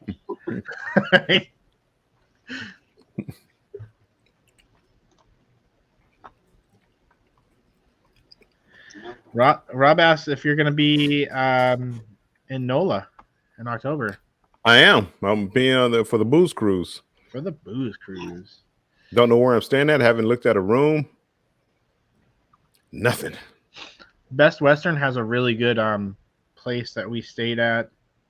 It's right by the what is that, Bourbon Street? Okay, yeah. They had a pretty good deals. I don't know if that's something you can look at. 10 hours to go. Yeah, I'm not doing it. We can do it. You can do it. I'm not doing it. I still have to make dinner. Traveling with Tinkerbell. Hello. Hey, Tinkerbell. Tinkerbell, she made me mad yesterday. Uh-oh. Tinkerbell, I used to come on here and I always kind of bragged. It was like low-key bragging, not low-key. And I'm like, I've been on 43 cruises. And people would go, ooh, wow, really? Wow, ooh. And you came on and said you did 48. You took my status away from me, Tinkerbell. You need to push those numbers up, Bill. I know, right? Come on, goodness, I got work to do. You got some, yeah. You can do it. I don't know if I want to do 10 hours. That's a lot. Let's plan next weekend. Your next 2 off days. Let's plan on it. If I'm doing 10 hours, I'll just leave my live on at this point. That's a lot. Scrosness is here. Hey. Hello, everyone. You can get better deals if you don't want to stay in the city. Probably so. I'm torn on that. Like I said, they were doing a haunted tour. I believe we're leaving out Sunday. I think Friday night they're talking about doing a haunted tour. So if I get down there Friday, I'm gonna try, get if I'm gonna stay outside the city but have to Uber in, well, I might as well. If that's the case, I might as well just think about just spending extra money on the hotel room and be closer to the port. Yeah. I think it depends. Like if you want to spend the extra money to get that Uber. I mean, I don't even remember. There's so much to do in New Orleans. It's one of those places you just have to see. There's a ton of haunted locations too, if that's what you're into. See, I'm not. I'm Bourbon Street. Give me Bourbon Street and the music. Yeah, it's fun. We went during Mardi Gras, and it was pretty fun. And there was like parades you can take part of. You can set up parades, and just walk down the street, and it's just one big party. We went to one of the bars that was featured on. I don't remember if you remember the show, but it's called Bar Rescue. Yes. There was a place called Spirits, and inside of Spirits, they had a barber chair in the middle that you could sit at and like take pictures and stuff. It was really cool. It's one of those things I would love to do again. Nice. I'm going to be down there too around that time. Okay. Yeah. I mean, as it gets closer, just we hook up and find out something to do. As I said, I'm trying to get down there Friday. That's the plan. Friday, and then we leave out Sunday. So Friday night, I think we're supposed to be doing some kind of haunted tour. And then Saturday night, I think the group cruise tour people, whatever, we're supposed to be doing like a dinner. But other than that, you can find me on Bourbon Street probably. It's fun. It's a party, and very historical too. A lot of historical sites to see if that's what you're into.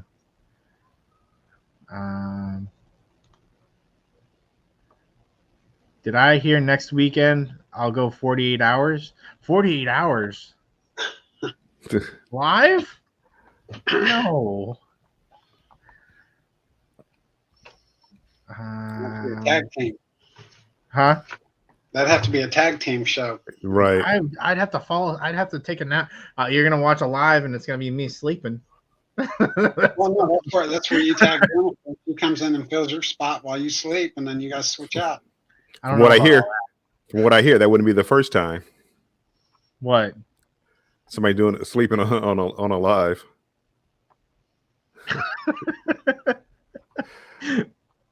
I actually one of my late night ramblings when I was trying to get my hours. Betty came on. It was like 2 or 3 o'clock in the morning. Oh, Warmson, what are you doing up?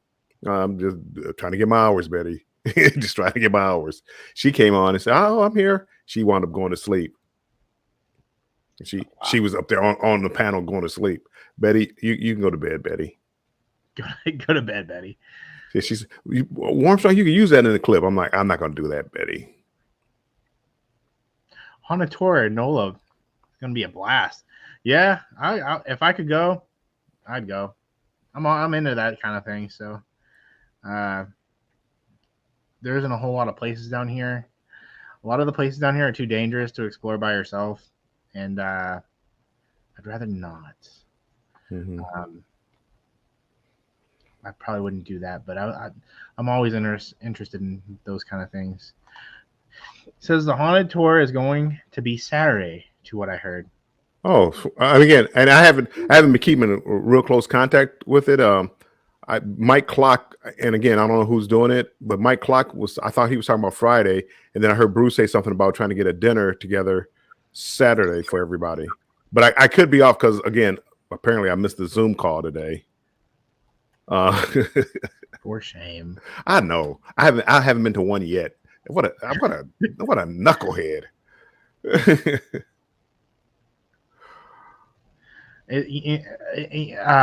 The food is amazing.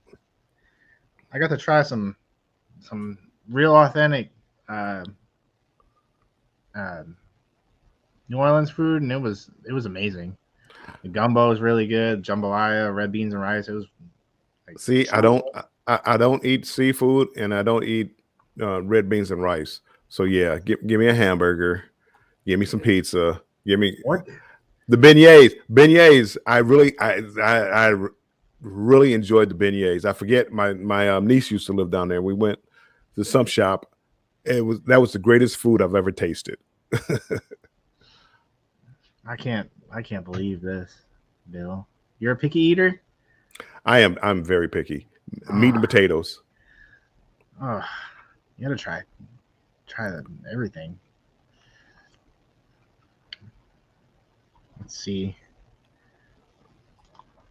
Tinkerbell says Mardi Gras is a beautiful ship. From what I've seen on videos, yes, it looks pretty. Mardi Gras Carnival finally did it right. Mardi Gras was the first ship that I feel like they finally understood what Royal Caribbean was trying to do. They did it right. They did it with the different zones, spreading the people out. They gave you a lot of food options. I mean, just tons of places to go, places to sit, just chill. Mardi Gras celebration, and I'm assuming Jubilee are Carnival's, top ships in my opinion. They're huge. So if you again don't like walking in the 3 football fields to get from one end to the other, it might not be the ship for you. But the Mardi Gras, they started doing it right there, and then they did a Mardi Gras parade, and they would go around the ship with the king and queen. Mardi Gras, it was a lot of fun, and I had the Flying Scotsman, Chris Williams. He was the cruise director, and it was a great time. Oh, he's great. He's great.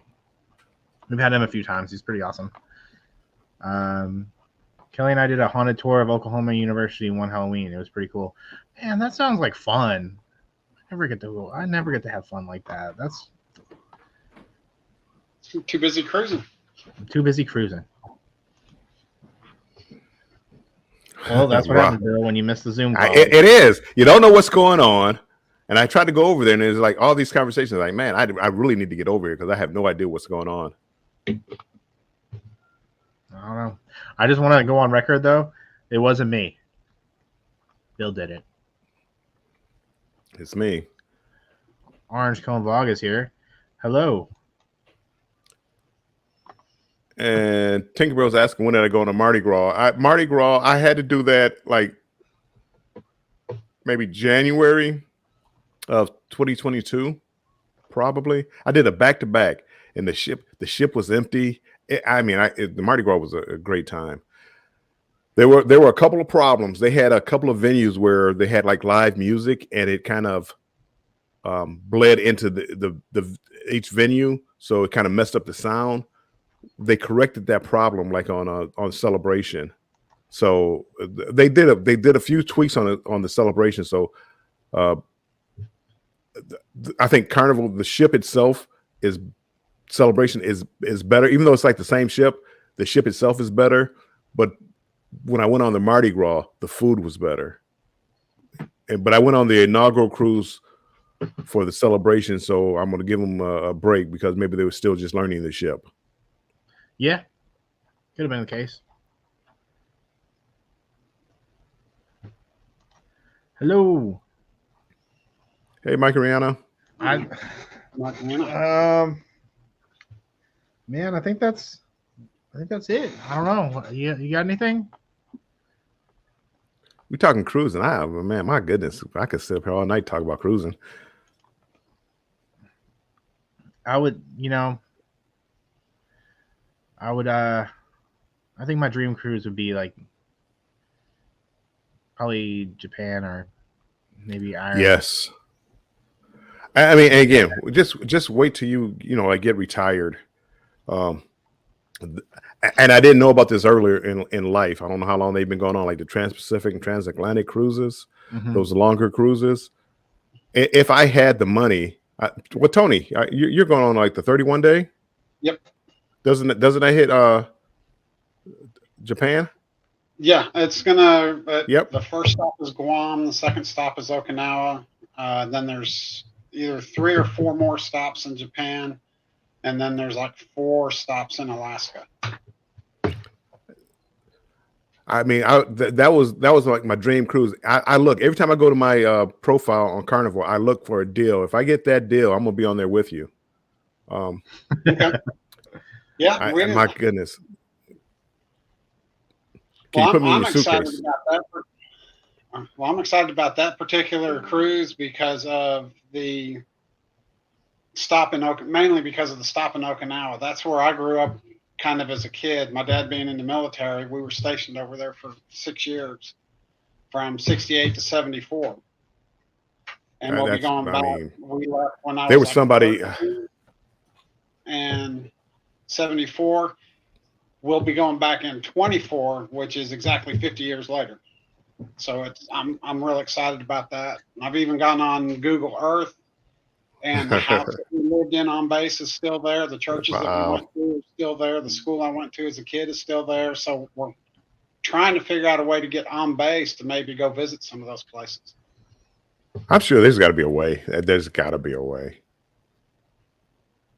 But again, I mean, when you say those longer cruises, I swear, the most beautiful place I've ever been, where I want to go back to, is Moorea. It's French Polynesian island, not too far from Tahiti. Yeah. It was the most beautiful island, and again, they don't do a lot of cruise ships, so it's a lot of like you're dealing with the culture. You're going in town with the people, and it was the most beautiful place I've ever seen. Moorea. It was. Rock the Boat says they want to go to Singapore. Singapore is another one. I'd probably want to go there too. The food. I'm picky. I don't go any place for food. I'm too picky. Steak and potatoes. But again, I mean, you survive. There's food I want to try, and I haven't gotten to it yet. But like I'm willing to try, like, within reason. Yeah. If it makes sense, like I'll try it. But like I think I've ventured out more to try different things, but there's still things to this day that I will not eat. Caviar is one of them. I'm not going to eat caviar. I haven't tried it, but I wouldn't mind. I've been interested in trying it, but haven't had the opportunity. Jen says to keep going. Still shopping with Chloe. Are you gonna bring snacks? Say bring snacks. Bring snacks home. So bring Doritos. Hey, I'm gonna get way off topic here. Andrew, did you see Secret Invasion finale? I haven't watched it. Oh, okay. Never mind. We won't talk about it. I haven't watched any Marvel since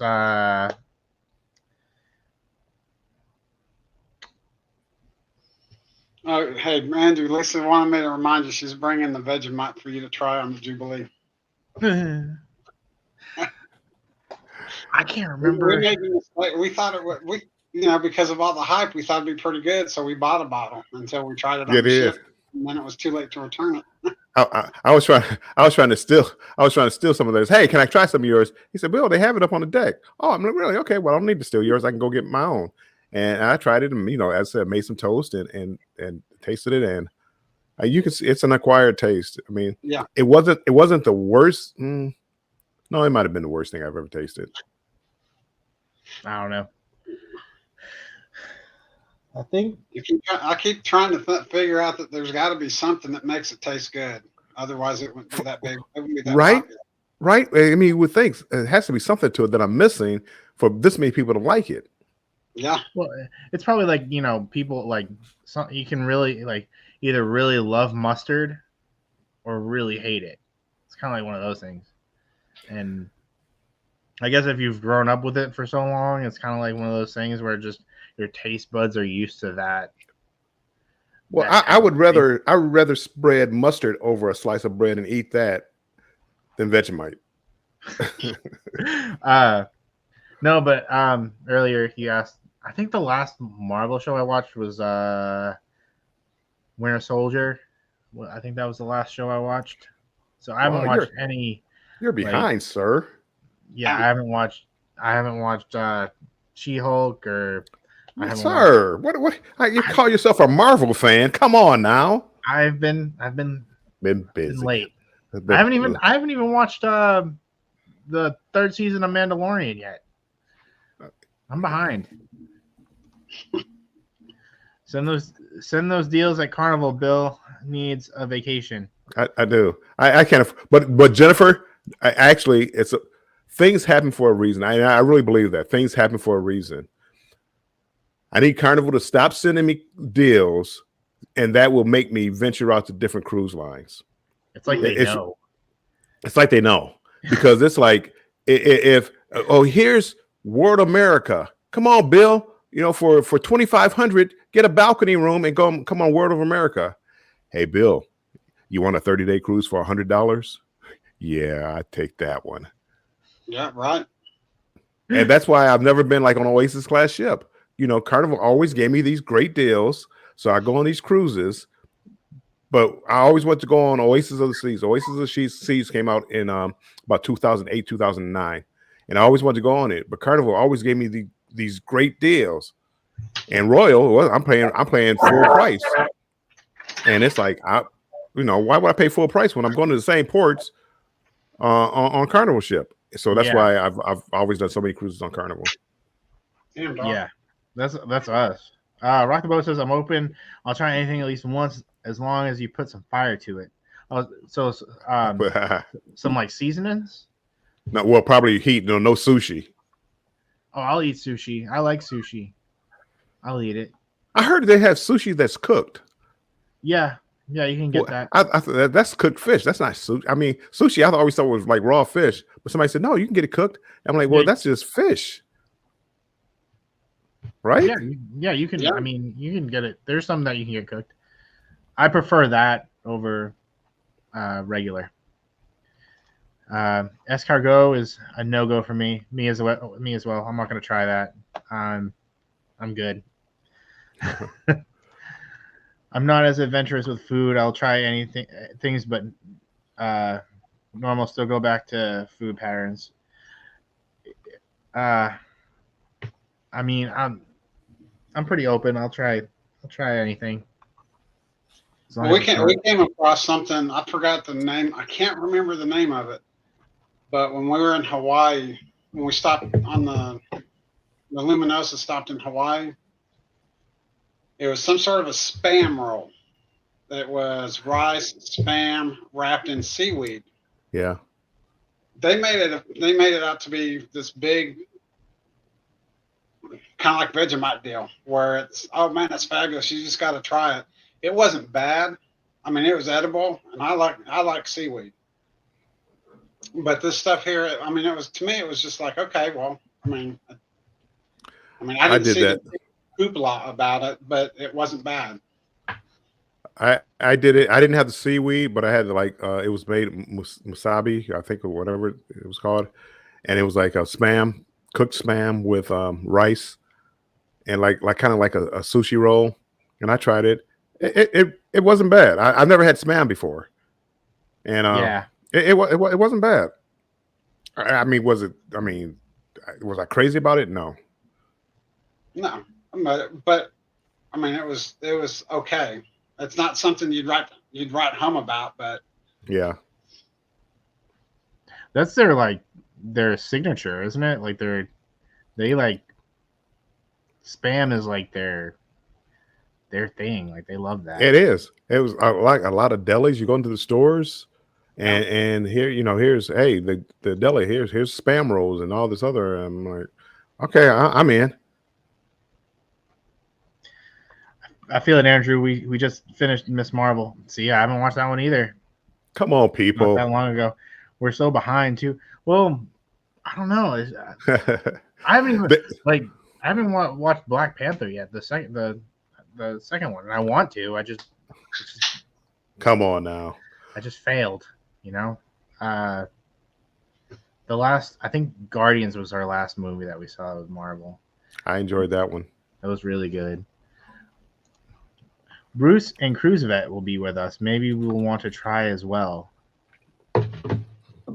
I'm not trying caviar.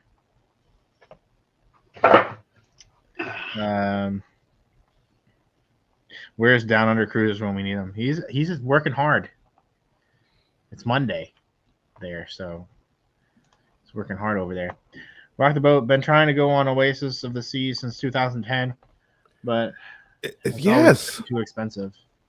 Yes, I see. I agree with that because again, that's why I never went on Oasis of the Seas or Lure of the Seas. It was always so expensive. And Carnival, here's a deal, buddy. We love you, buddy. Come on back with us. Mhm. Okay. Yeah. Come back to us. Come on. Yeah. Come on. Says Come on, Carnival ship. Escargot looks like snot, but tastes like mushrooms. My favorite dish. That's the other thing. What's that other thing that kind of looks like snot? That's seafood. I don't like. Clams. Yeah. Oysters. Yeah, Oysters. Oh God, no. No way. I don't understand how people like enjoy that. Like how they enjoy that food. I'm just like, I don't know. How do you get past the consistency? That's my thing. Like, dip it in hot sauce. With hot sauce? Is that what you said? Yeah. Hot sauce and chunk it. Hot sauce. Yeah, hot sauce is a lot. I get escargot every time they offer on the ship. All right. Hope you enjoy it. Was in Hawaii in '97. They were selling Spam burgers at McDonald's. I would have tried it. Yeah. It's not my. Just don't tell me how you make the Spam, and I'll probably be okay with it. Right. Yeah. You just put it on the skillet. That's all you got to do. No, I'm talking about what is Spam. Well, it's like hot dogs. Well, same thing with hot dogs. I don't want to see them make hot dogs. I'll eat a hot dog, but I don't want to see them make hot dogs.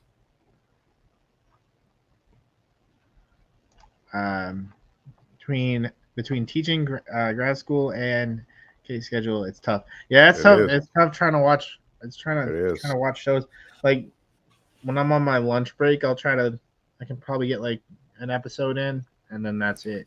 And now you're doing YouTube. I mean, that between takes YouTube, up a lot of your spare time. Yeah, it's tough.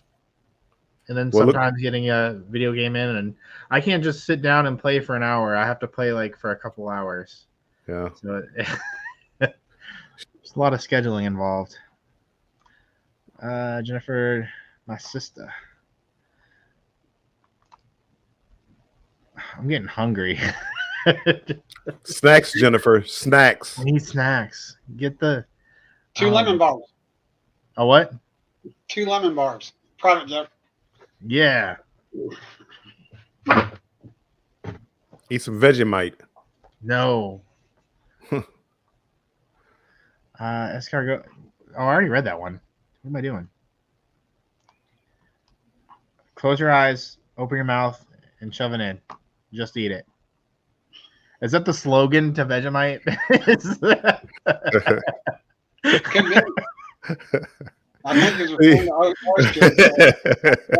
Vegemite too.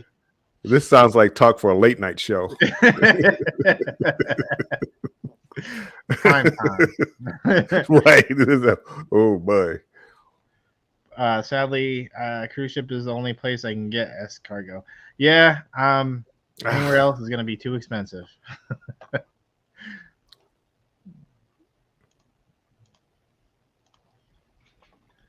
According to Google, this is what Spam is: pork with ham, meat added. That counts as 1. Salt, water, potato starch, sugar, and sodium nitrate. I'm just afraid when they say pork or ham meat, it's not like the ham that we're used to seeing. It's the parts of the pig that we probably wouldn't like to eat by itself.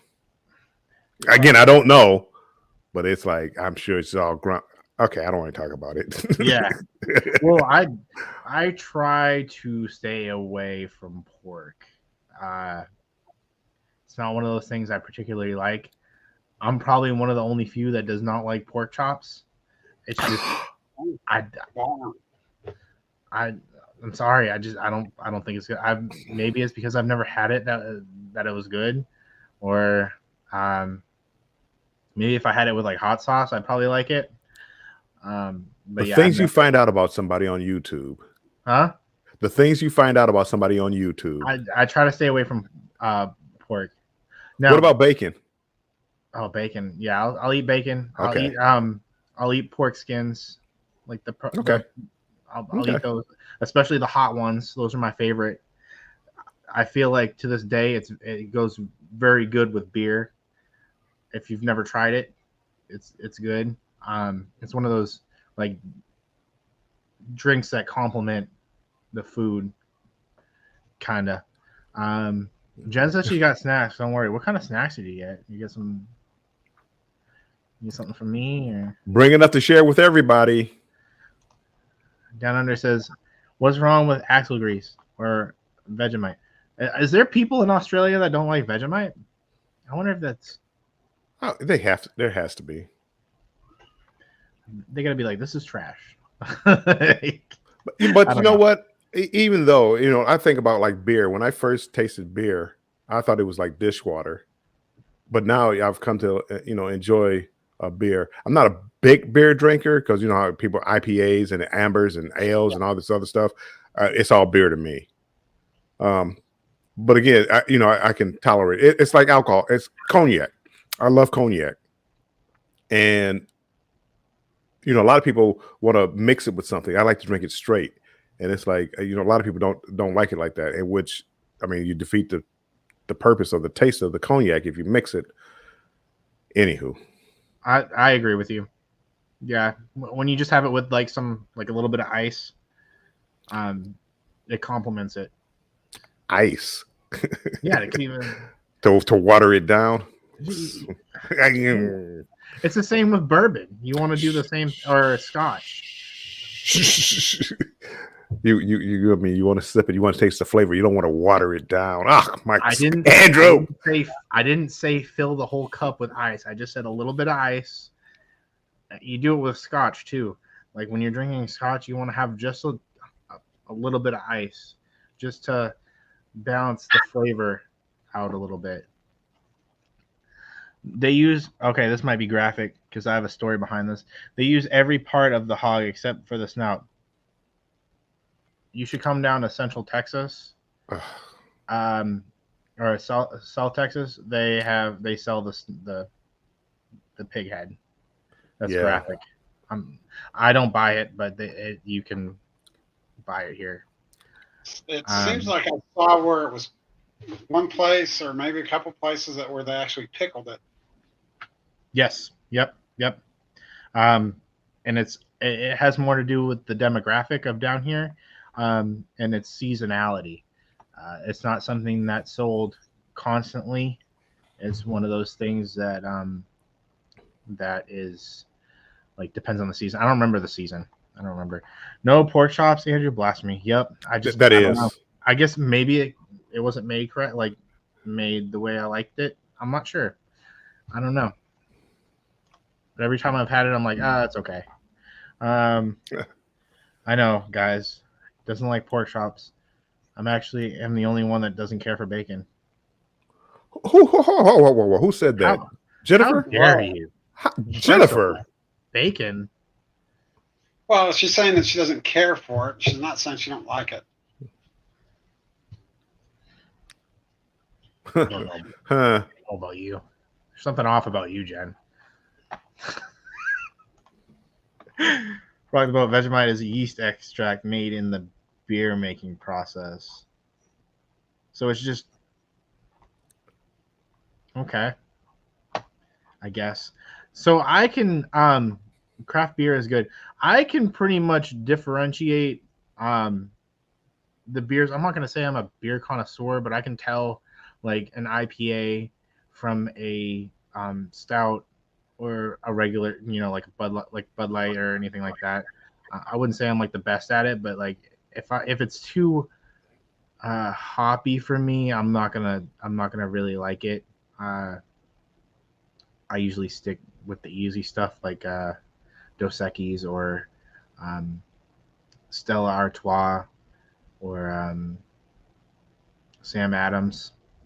That's usually the ones I usually stick with. I've Did I been hear Budweiser? not they give me headaches. Budweiser, Bud Light and Budweiser. I don't know. They've ever since I like started drinking, Yeah. they give me headaches. I don't know why. It's how you eat Vegemite. It's very salty. It should be smeared very thinly on a slice of butter toast. So you just put like a small amount. Is that what you're saying? Very small amount, but it's still not good. It's because it is. It's like real salty. It's a flavor. Yeah. That Okay. you won't so forget. So neat. No ice in whiskey. Yes, you do not put ice in whiskey, but when you make scotch, you should have it with ice. What if you're just sipping on it? Like, you're making yourself. I wouldn't really drink straight Crown. No, never mind. And again, it's more of a sipping. Like cognac is a sipping drink. So what I'll do is I'll have a cigar, a shot of cognac, and it pairs well with chocolate. So get some chocolate, and it just pairs well. And I could sit there all day. Yeah. And then you used to have it on the Royal where you had like the jazz club. I was looking forward to going to the jazz club. Anywho. Yeah, I see what you're saying. When you're having it straight and you have a cigar. See, I've always said that when you have a cigar and you have something that complements with it, like a cognac or even a scotch is good. Yeah, that's good scotch. I have scotch, but it's very cheap scotch. It's not very good. Jennifer, no bacon. Nope, no bacon. No bacon. Wild. Well, you don't like it on a turkey sandwich or like a burger? Oh, bacon goes with anything. On pizza? Oh, you gotta pizza? Oh, yeah. You gotta have it on pizza. Bacon pepperoni? That's all I used to eat. Bacon pepperoni. Pepperoni pop or the jalapeno poppers wrapped in bacon. Oh. Smoked a couple of weeks ago, and they turned out great. I was so excited. They brought back like the dinner. The diamond lunch, and that one of the entrees is a bacon wrapped filet mignon. I can't wait. I can't wait. Ooh, yeah, that sounds great. I haven't had it, but filet mignon's excellent. Didn't they used to have one? Don't they have one that's like it's wrapped around the steak? They used to have it at the steakhouse where it was wrapped. I haven't seen it in a while, and this is coming back with Carnivore from the Diamond Luncheon. But yeah, this is wrapped. It has a fillet, and then it's wrapped. The bacon is wrapped around. Oh my goodness, it's delicious. That's what turkey bacon is for. No, I'm gonna take the whole turkey bacon. What is turkey bacon? It's not bacon. That's what it is. It's turkey. What is that? From a religious point of view, some people will not eat pork. Yeah, and it's not even like a religious. Like I'll eat some. It's just some things I don't like. It's just not something I enjoy as much. If you drink Foster's, you know that you're not Australian. I don't drink Foster's. We carry. I don't think I've ever had Foster's. No. We have a brewery we love to go to that has an amazing selection of craft brews. I'll have to try that.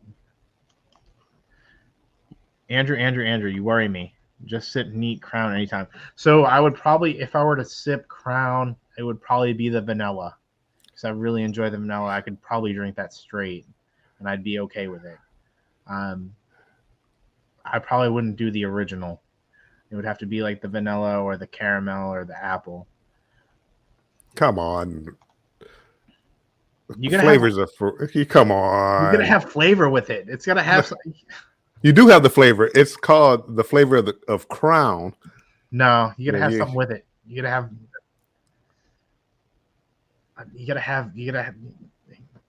Like, I'm not 18 anymore or 21 anymore. Can't just drink That's that funny. straight. That's wild. That's funny. I'd have to call into work the next day. Oh wait. Bacon on pineapple pizza? No, absolutely not. Yeah. Disrespect. No. Oh yeah, that's good. That's good. Pineapple, ham, and Yeah. No. Pepperonis. I'm sorry, I'm having brain. My Italian ancestors would roll in their grave if they heard that. Oh, I love pineapple on pizza. No, with ham and pepperoni. My goodness, it's the salty with the sweet, and I mean it's a. No. All of you are wrong. See, Tinkerbell, I love pineapple on pizza. See. Wait a second, Jennifer? Yeah, she likes pineapple and black olives. It's gross. I don't know about the black olives now, Jennifer. You've gone a little too far with that. That's gross. I don't know.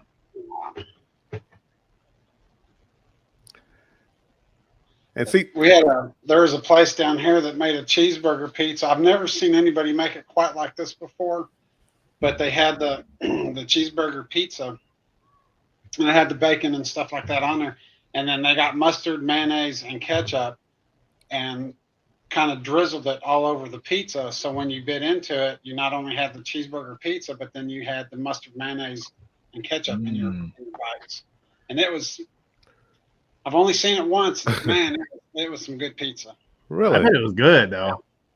I don't know what they use for a base. You know, if they use what kind of sauce they use for a base. But when I saw the mustard, mayonnaise, and ketchup, it was like they got one of those little squirt bottles and just kind of drizzled it in different directions. It was good.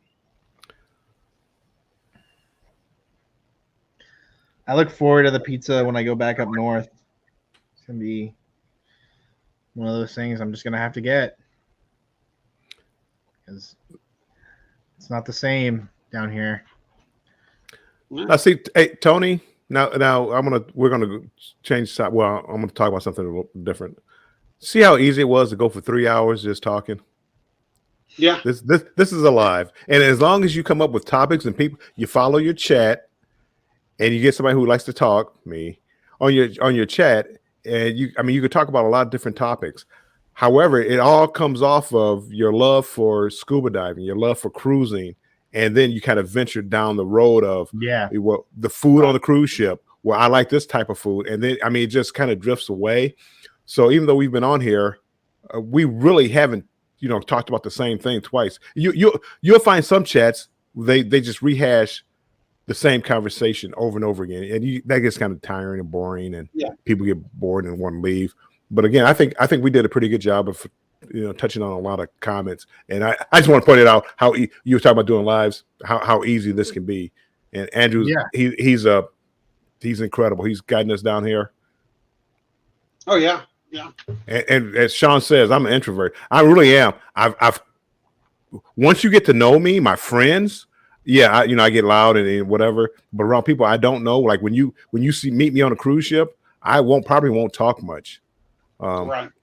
Tony and Lisa, I kind of knew you guys from Jennifer, so trying to find you guys and sit there and try to talk. But I really, you'll see me sitting on a cruise ship. I'll be on the Lido deck with my laptop, probably my earbuds in, downloading video or even uploading clips of videos I want to put together. But feel free, if you ever see me, come on up and talk. I don't go out searching out people. Yeah. Nah, I'm the same way. Same here. And that's why I think it was going to be, I was kind of reluctant about doing it because I know how I am, but I consider myself an introvert also. Yeah. And It's so bad that some people have thought that I was stuck up because I was so withdrawn. And Yeah. so when it came time to do stuff like this, I just really didn't know how it was going to be. And it's funny because again, I ramble and I talk a lot at times, but I really don't talk much. I mean, I sit here, like if I don't know people, like if this panel had people that I didn't know, whatever, I would just sit here and probably not say anything. Oh, that was a good point, and not say anything. That doesn't really help the conversation much, but Right. Yep. And how does Jennifer say pizza with no meat? I'm I don't sorry. know. Is she 12? No, the 12-year-old would have at least pepperoni on it. No pepperoni. Is she 4? Because you got to get cheese pizza. How no meat, Jennifer? Not even like a Philly cheesesteak pizza. Oh, right. Man. You got to have some type of meat needs to be on the pizza. Yeah. So hear me out. Canadian bacon and black olives. My staple when I work at Domino's. So here's my rant about olives. They taste like they're from the can, like always.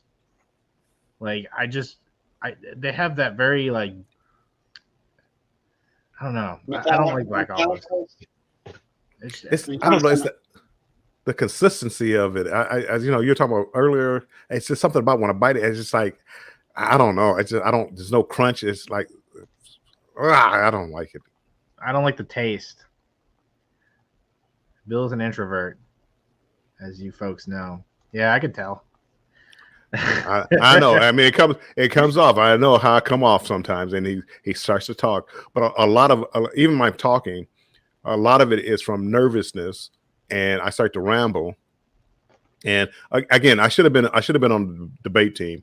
We could talk about a topic right now, and whatever you pick, I could pick the opposite side and argue that point. It wouldn't matter what it would be. I was gifted with that, the gift of arguing. So my ex says. Anywho, I could do it all night long, but I don't. It takes a little bit to get me talking. Yeah. Rockabo says sacrilege. It is. I don't know. No meat. My 5-year-old even does pepperoni. Exactly. Yeah, she's just vegetables. That's it. Pineapples, black olives, sometimes bell peppers. I guess on the bell peppers, depending on what it's matched with, it has to be something that complements each other, like a Philly cheesesteak with bell peppers. I'd probably get that. Hey Jennifer, try it with instead of bell peppers, get banana peppers. Oh, that's good too. Those are good too. What's wrong with you people? No meat, pineapples, or olives on your pizza. Ice and whiskey. I don't know. Next, you'll be telling me to have Vegemite and a mac and cheese. No, you leave mac and cheese alone. Don't put anything with it. Mac and cheese is one of those things you don't mix anything with. I'm not a big mac and cheese guy. I'll eat a little. I know. But I am. Bacon crumbles and throw it in that mac and cheese. Yeah. Something like that. That would make it like better. A broccoli, cut up broccoli. I don't know about that, but yeah. No vegetables. Some good stuff. Why make something that's bad for you healthy? I enjoy talking to people. If it's a like conversation and it's something that's easy to talk about. Yes. Yeah, but if it's people that are just one answered kind of people, it's kind of hard for me to bounce things off of, Well, you know what? My biggest problem with talking first of all, I don't talk a lot about myself. I mean, again, we talk about cruises and stuff like that, but my personal life, I don't get too much into it. I don't like talking to people because most people don't have an open mind. And again, when I talk to people, I love talking to people with an open mind because I feel like, if I told you right now, there's aliens amongst us, and most people say you're crazy, they're not, or whatever. But I would sit there and actually listen, because I mean, just think about through history of mankind, the Earth was flat, and you know, ketchup was a medicine and all this. I mean, if you ever listen, and people, I mean, they would it was absolute that, you know, the Earth was flat.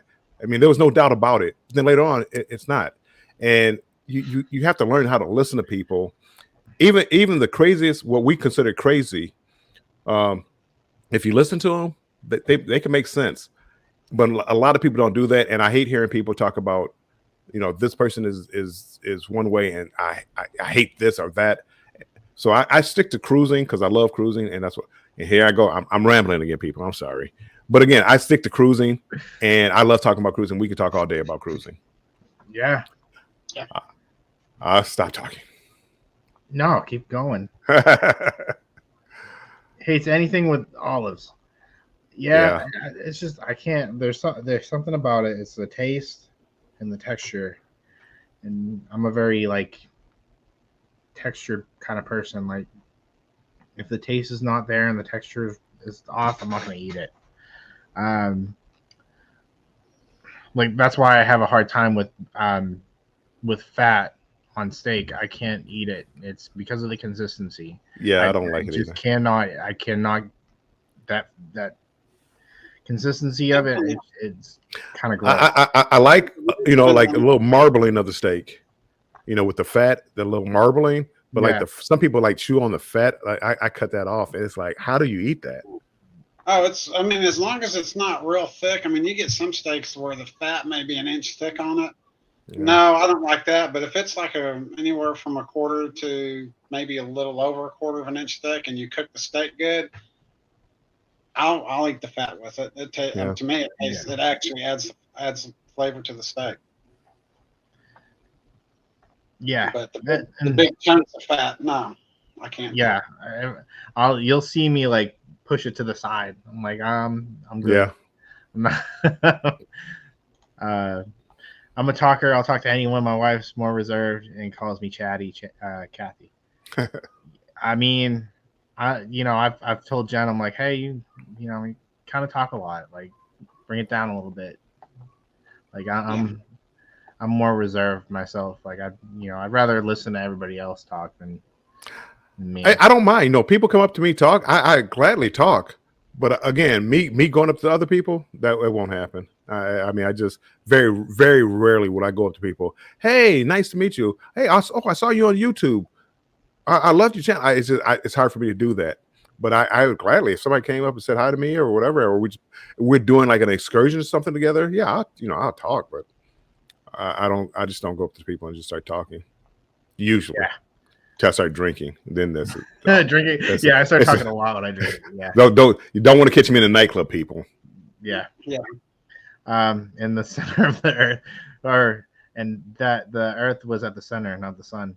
Yeah, I mean, it's come a long way. I mean, they didn't have the technology that we have now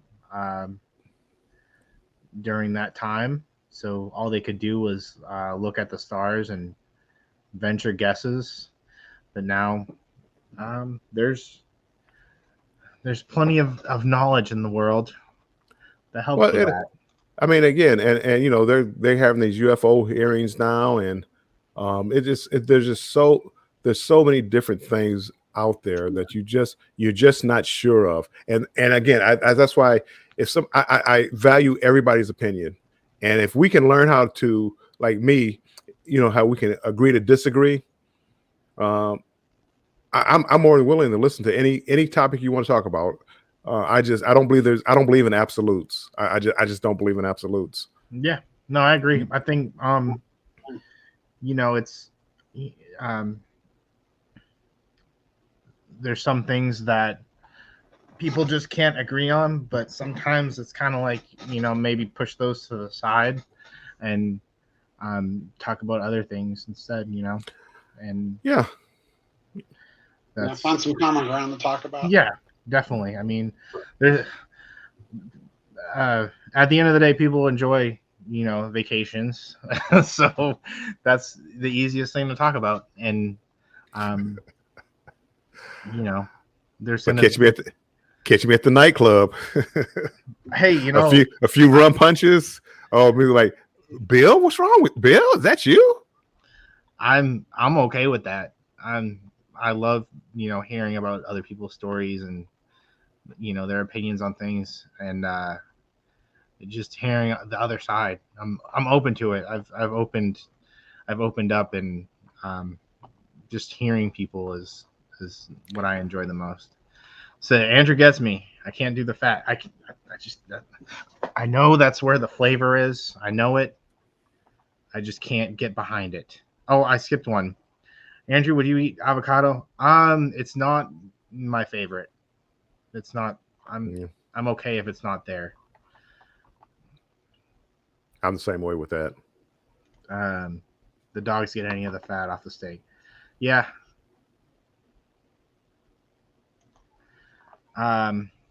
Yes, Jennifer's a talker. Between her and me, she could talk your ear off all day long. I know. I am more reserved, and there are times I have to kind of sit in the car before I get back into the house, or like when I'm going into work, because I need that minute to center myself. Yeah. And I have to make sure my filter is on correctly, and I just have to make sure I'm mentally prepared.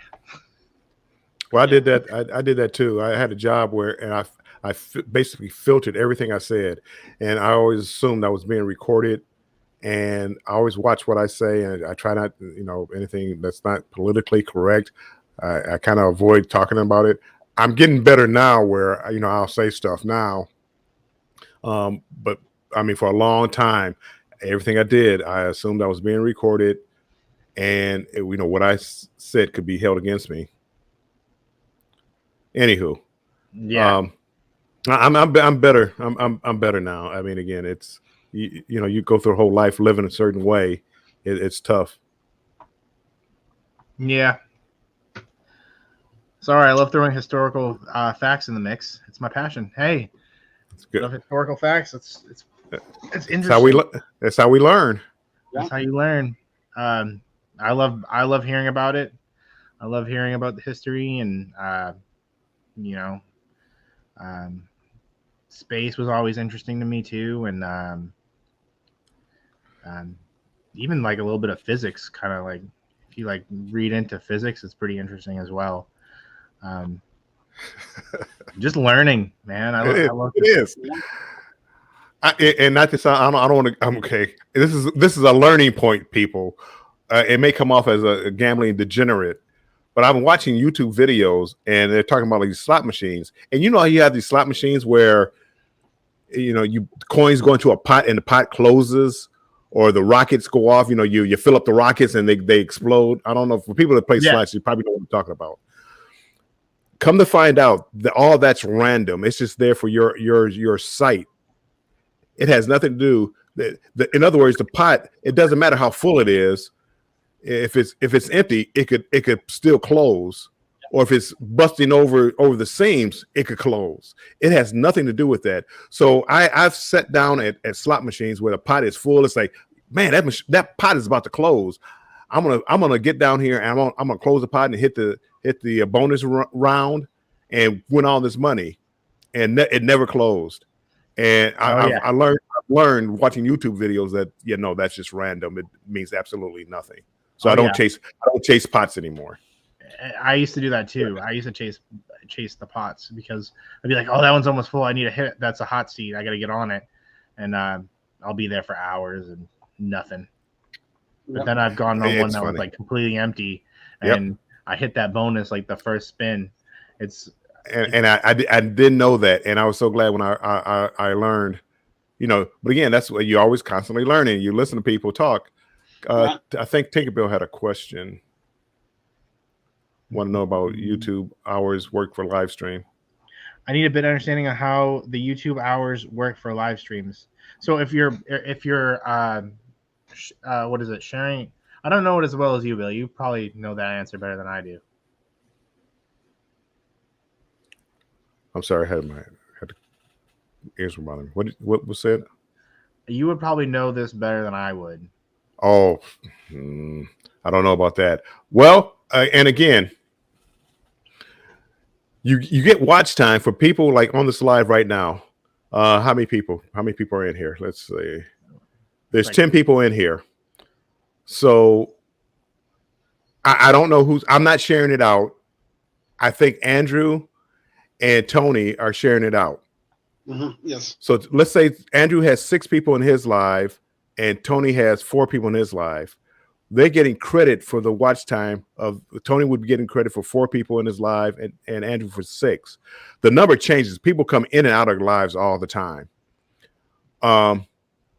My understanding is that that's all they get. You know, so in other words, there's 10 people. They're both not getting credit for 10 people being in the live.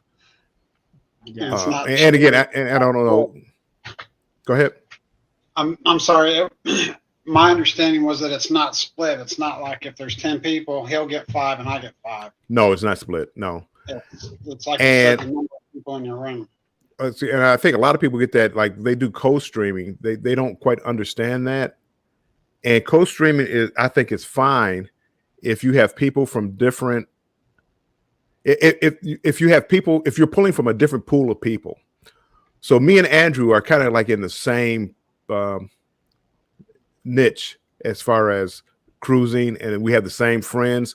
So if I went live right now and Andrew was live, half of you would go to Andrew, half of you would come to me. And Andrew is trying to get hours. That's why I don't go live like this. I'd rather for everybody to watch Andrew's live than mine, because I don't want to take any hours away from him. Now, if we were doing a show together, it'd be something different. We're trying to build the audience for that show. So we want, as many people coming in from many different directions. Yeah. But yeah, the live streams, they do add up, because we've been on here for, let's say, 3 hours. And let's say if you go to YouTube Studio, you'll see what the average was. So let's say the average in this chat was 15 people. Well, that's average for over 1 hour is 15. That's 15 hours. Well, he's been to 3 hours, so that'd be 40. That would be 45 hours that he earned from this one particular live. Yeah, could be a little bit more, could be a little bit less, but roughly. And that's why it's so easy to gain watch hours from lives. If you have videos and they earn 500, 600, 700 views, and there's a high retention rate, well, you can get a lot of watch hours from your videos. Most of us don't have that. That's why everybody's always struggling for watch hours, because what people do is they watch 2 or 3 minutes. So here's a video with 100 views. Well, if people only watched 3 minutes of that video, 3 minutes 100 times comes up to a little over 2 hours or whatever it is. Whereas you come on here, he's probably again, as I said, Andrews probably has gained 40 hours tonight because of this live. So that's why live streaming, a lot of people do live streaming, especially when you're trying to get watch hours, if that makes sense. And you can also throw in some premieres too when you premiere videos. Not only is it good to schedule, you can have your community with you during those premieres, and they'll comment live chats, and it'll help with your algorithm when you boost those premieres. And right, and that's why I do it. Yeah. I do premieres normally because you get like your base to come in, and now I would think it helps the algorithm as far as, hey, people are watching this video. Look at they got so many likes on the video. Let's share it out a little bit, instead of people trying to find it through search or through recommendations on YouTube. Yeah. Down Under says, my problem is I need to experience other food like guacamole. It's one of those things. Guacamole is just okay. If it has a spice to it, I'll eat it. It has to have something, because I feel it doesn't have a flavor. It's just there. Like it has to have like some type of like flavor to it. Speaking of space and the Fat Gal Cruisers, we know more about space than we do about our oceans.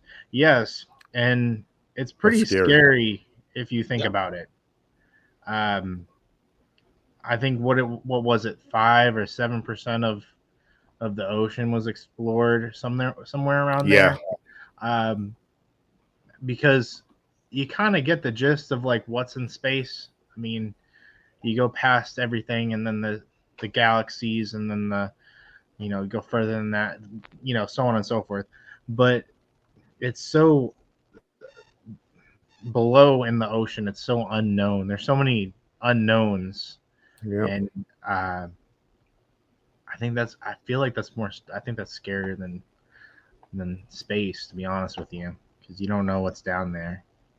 Well, one of the things about the ocean too is that you have all the pressure on you, whereas the opposite in space, you have a vacuum.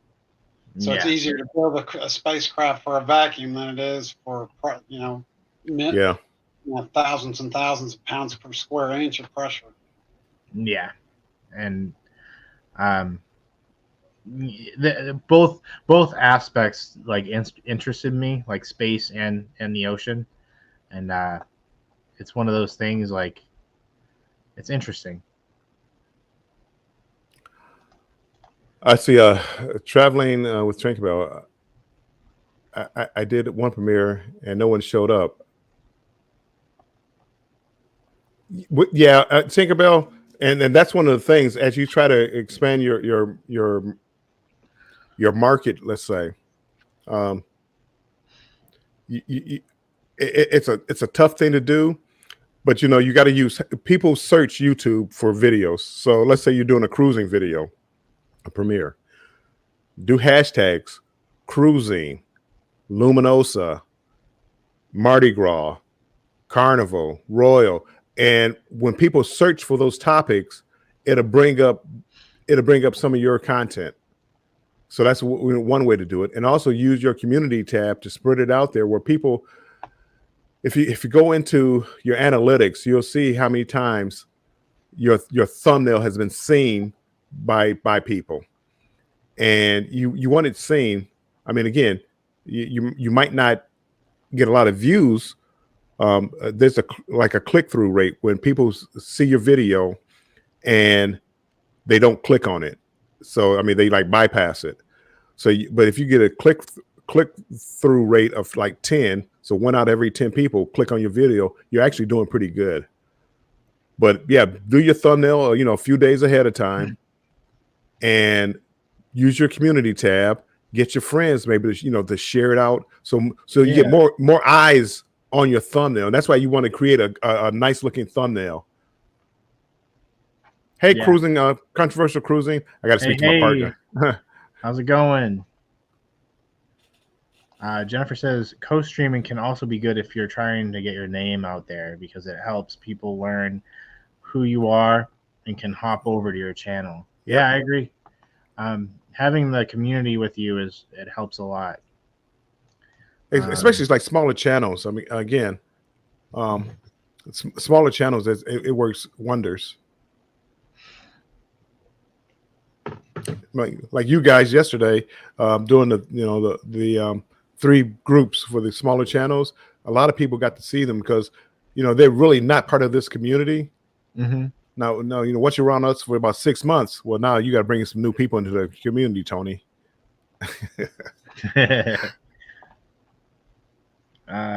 We've done that also traveling with Tinkerbell. If you give a few days notice, it also helps, and then it will send a notification 30 minutes before. Also, Paul Vines on YouTube posts a daily guide. Yep. Yeah. And all that helps. Yeah, that helps a lot. So hashtagging works, and you want to keep it under a certain amount. You don't want to like throw like 50 hashtags. Like I heard if you use too many, they don't use any of them at all. So I mean, whatever it was, like 13, 14, 15, whatever it was, it's like if you can use actually too many hashtags. Yeah. And then they just stop. I think 5 or 6 is okay. Yeah. And that's for shorts as well. You don't want to put like a million hashtags on your shorts as well.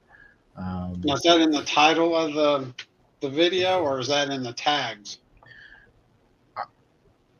You can add some tags to the title, and you can also add them to the description as well. In shorts, you're gonna want to do hashtags.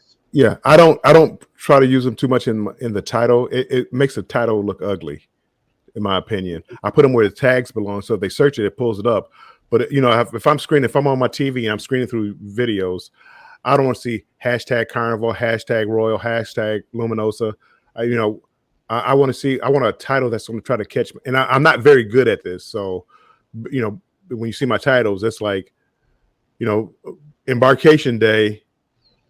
That's my title. But it's like what I want to be doing is guess what I did on Embarkation Day, or you'll never guess, because now people, well, let me go see what he did. What happened on Embarkation Day? My titles I think are boring. I'm trying to get better at it, and this is where you say learning is a process. Yeah. For me, it's like like your sharks, your thumbnail. Get a good picture of a shark and you with you, and so people when they see it, it's like, man, I want to see what happened. My opinion. I think it's kind of like one of those things where it's like clickbait done right. And I try not to do clickbait. It's a very gray area. You see it a lot, clickbait a lot. It's a lot, and honestly, it's one of those things that's hit or miss because some are worse than others. But again, you'll see it's in like some of the bigger channels and stuff like that. You'll see them like on their on a thumbnail where they had the shocked face or whatever talking about something, and the clickbait that I don't like is you put the picture of the beautiful girl in the thumbnail and she's not in the video. See, now that's just you're just getting me to click on it. Clickbait. Yeah. Not that I would click on that video for that reason only, people. Yeah. And I mean, I'm okay with it either way. It's just kind of like I don't really see a use for having that because I don't want to seem like I'm over dramatizing like what is actually going on. Like I don't want to put that and then like all it was Embarkation Day and they're like, can't believe what happened on Embarkation Day, and it was me walking on the cruise ship, and that was it. Well, and again, that's the whole thing. Is it's like some of those clickbait videos. It's like I've disliked it. It's like, yeah, come on now, that wasn't even in the video, or it just you won't believe what happened at the end, and nothing happens at the end. Watch the entire video, wait till the end, and nothing happens at the end. Yeah, dislike. Block. I don't never want to see you again. It's a fine line, and if you can use it to your advantage, and if it actually truly did happen, say like a shark got within like an arm's reach of you, and you're like, a shark got within arm's reach of me, you could use it. You could use that. I could see where it would make sense and would work, but a lot of times it doesn't work. It's a gray area.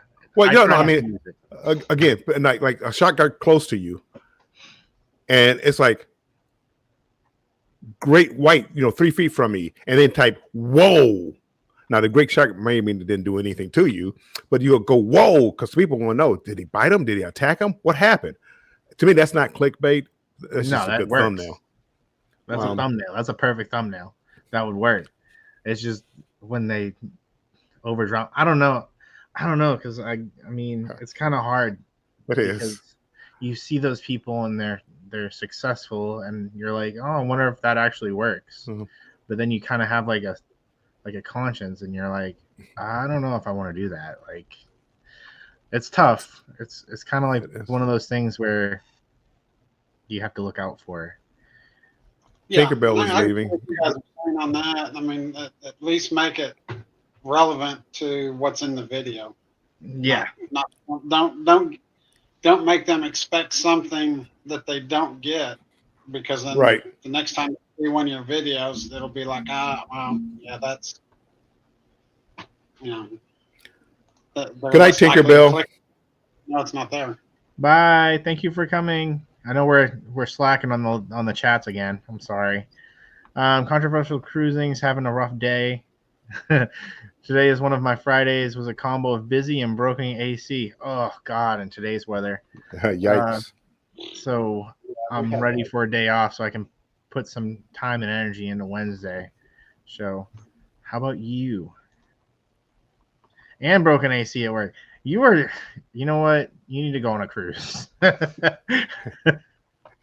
He just got off one 2 summers ago. Yay! Look forward to Wednesday show. Bill should give. Hey, looking forward to. Yeah, Bill, you got a Wednesday show. We do. Controversial Cruising and myself, we have a show that we do Wednesdays at 7 p.m. Eastern Time and 4 p.m. Pacific Time. And we talk about different topics. And I'm not going to say it just because me and him do it, but I think the show flows really well. If you guys don't know Controversial Cruising, you should get to know him. He's really focused. He's passionate about cruising.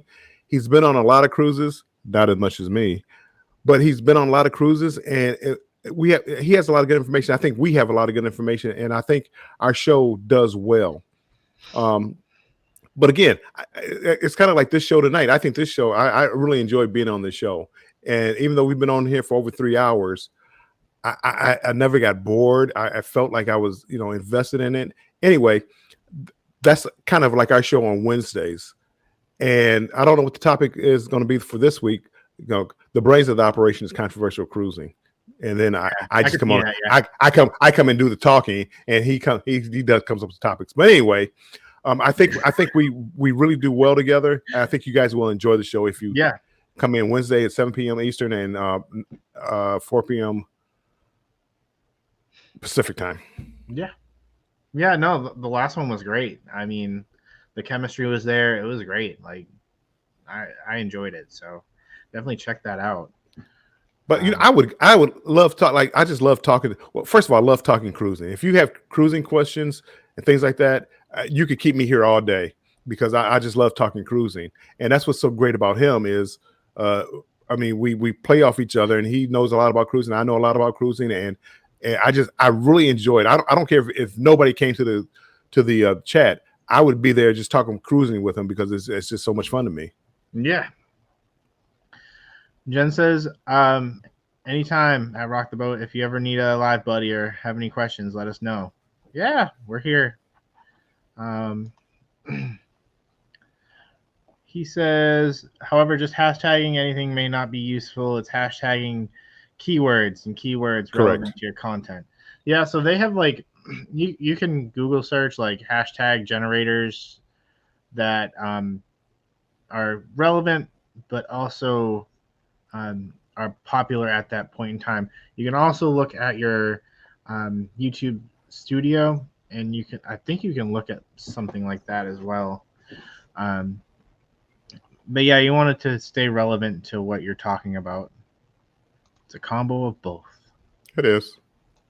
I mean, and there's just so much. I mean, there's so much to learn on these YouTube streets. Yeah. But again, for me, it's about the cruising, and I love talking cruising. It's a passion. Yeah, I agree. I enjoy it. Bill does use clickbait. He uses click Bill. Yeah, I'm not sure about that. Scott, you lost me on that one.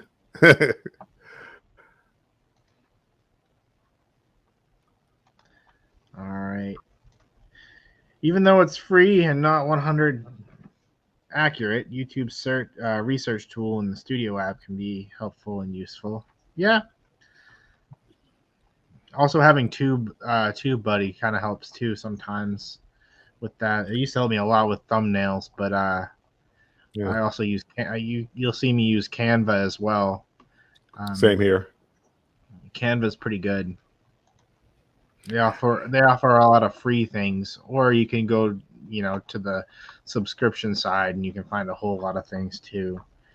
I started seeing if Chloe pays attention to the thumbnails because I noticed she solely picks based on the thumbnail. Yes, it's true. Like, she will literally grab the remote and click whichever one she finds the most popular. Not just from my stuff, but like, whatever, Paw Patrol or whatever she watches at the time. Oops. Bill, that is a controversial comment coming from you. What did you say? I don't know. I was talking about because I didn't understand what he was saying. The Wednesday show is high energy, very fun to watch. I agree. I'll have to check it out.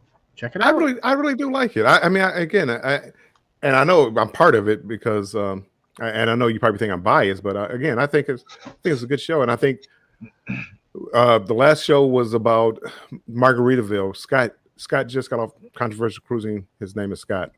He just got off Margaritaville, and picking his brain as far as how his opinion of Margaritaville really made it helpful for me whether or not I wanted to go on that cruise ship. I really enjoyed it. I really enjoyed it. I really loved talking to him. He had a lot of knowledge on it. I'm not going to tell you about what his choice was as far as this ship because you got to go watch it to find out. But it was good. It was good. Yeah. Yeah, it's definitely one of those things where I wouldn't knock it until I tried it, and it's definitely something. I would definitely want to try it. But again, see, Carnival, again, you're messing up Carnival. If you want me to stay loyal to Carnival, crazy for Carnival, you need to give me better deals because right now you're chasing me away. You got me going to Royal. You got me going to MSC. You got me going to Holland. If you had given me good deals, I wouldn't be there, Carnival. It's your fault that I'm cheating on you. He's got to go to work. Have a good night. Good night. Yeah, and I agree with you. I mean, you go where the deals are at. I mean, if you're getting good deals on MSC or Royal or Norwegian, yeah. I feel like as a travel agent, it's good to branch out and try other other cruise lines, so you get a taste of not only does it help you kind of like decide for your new clients, what if they have like, hey, what would you recommend? You could say, hey, for you, I would recommend this cruise line instead of over this cruise line or whatever. Well, and again, it's the kind of the thing. It's like being a travel agent. If you want to be passionate about something, and it's hard to be passionate about something that you've never done. Yeah. It would be like me trying to sell a scuba diving trip. I don't know anything about scuba diving. I mean, I can look it up here. I can read what's on the paper. I could read what's in the article. I could tell you all that, but I couldn't tell you anything. But now, if you ask me about cruise ships, well, now I can. Well, what do you like to do on a cruise ship? You like to be around people? You don't like to be around people? Do you like kids? Do you don't like kids? And now I can have a discussion because I've gone on cruises and I've researched a lot of cruise ships, so I could actually have an intelligent conversation about it. So, with that being said, being a travel agent, I would think the more that you do, you've been to Disney World, you've been to Carnival Cruising, you've been on Royal. Now, when people come to you and talk about it, you can give firsthand knowledge of it. Yeah, that always helps. Yeah, it helps a lot. Let's see. Oh, you got a question, Bill. Are you looking for an offer for the 31 specifically? Not really. Yes, I mean, I really want the 31 day, but I know I look all the time for any longer length cruises. I started 2 years ago, 22. I went on a 23-day cruise, and then 23 I went on a 22-day cruise. Well, I did a back-to-back, so it's 29 days. And I found that I love the longer cruises. So if there was an 18-day cruise or a 21-day cruise, I would hop on it in a heartbeat if it was a good deal, Lisa.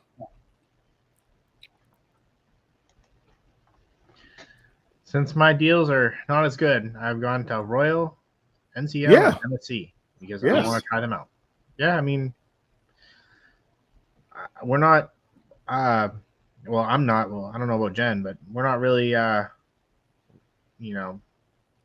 loyal to, just one particular cruise line. We want to branch out. We want to see what others have to offer, and who knows? We might like Royal, or we might like Norwegian, or we might like them all.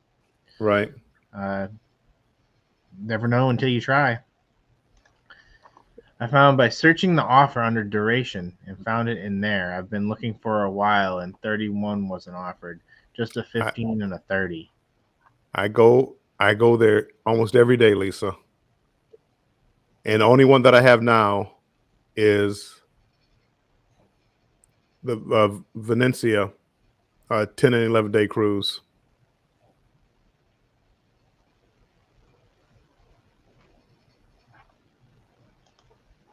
$31. Then one day the 31 had opened up, same offer, but they opened the 31. I don't know, because mine disappeared after a certain amount of time too. When I wanted to do that 12-day, it disappeared after a while. Yeah.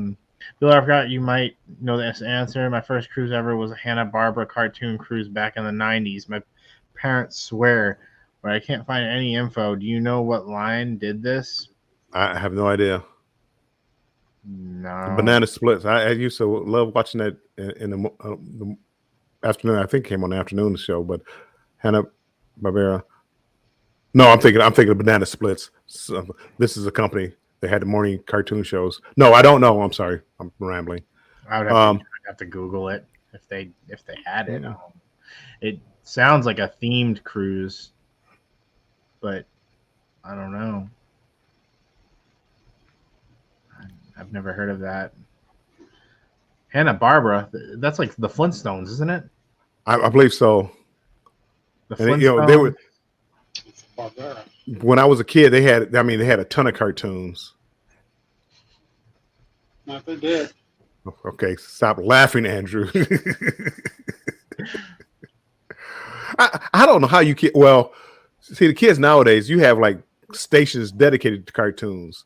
Every Saturday morning, we would get up Saturday morning to watch cartoons because that was the only time it really came on. Yep. So I mean, Saturday morning was a big time for kids to watch cartoons because it was the only day. Now you have Disney channels and Cartoon Network and all this. Even though don't watch Cartoon Network after a certain time because yikes. Yeah, that was with us. We were, like you said, that Saturday was the only time they showed them, and it was usually Saturday morning, starting real early till noon. Yep. And then noon till noon. Yep. And then it was adult time, and it was just like, oh well. That was still like that in the 90s. The 90s were almost like that. Like we only had like a couple channels, and when they had the cartoons, it was mostly like Tom and Jerry and like the Flintstones and the Jetsons and stuff. It wasn't like, you remember like the 4 channels. Television didn't go on for 24 hours. At a certain time, they went off. They played the national anthem as it goes off. Yeah, and then you had to aluminum foil the satellite antennas. I'm gonna tell you how old I am. I can remember my parents. We had an old black and white TV, so this had to be a long time ago. Anyway, they had a piece of plastic that was blue on top, clear in the middle, and green on the bottom. So that way you could have the sky clear and then grass. That's I can remember that. Oh wow. Yeah, we used to have one that was it was like one of those TVs that was built in, and it had like flat like on top, and you could it was like a compartment on the inside, and you could lift it up, and like store stuff. Do you remember the ones that had the stereos included, like the TV and the stereos also? Yeah, we had one. That's Record player and whole 9 yards. I have, I received a record player, and I have a whole bunch of stuff like records, and it's always interesting to me. I don't really use it often, but here's the point. Like us, you're not cruise line loyal. You are, however, cruising loyal. Yeah, I mean,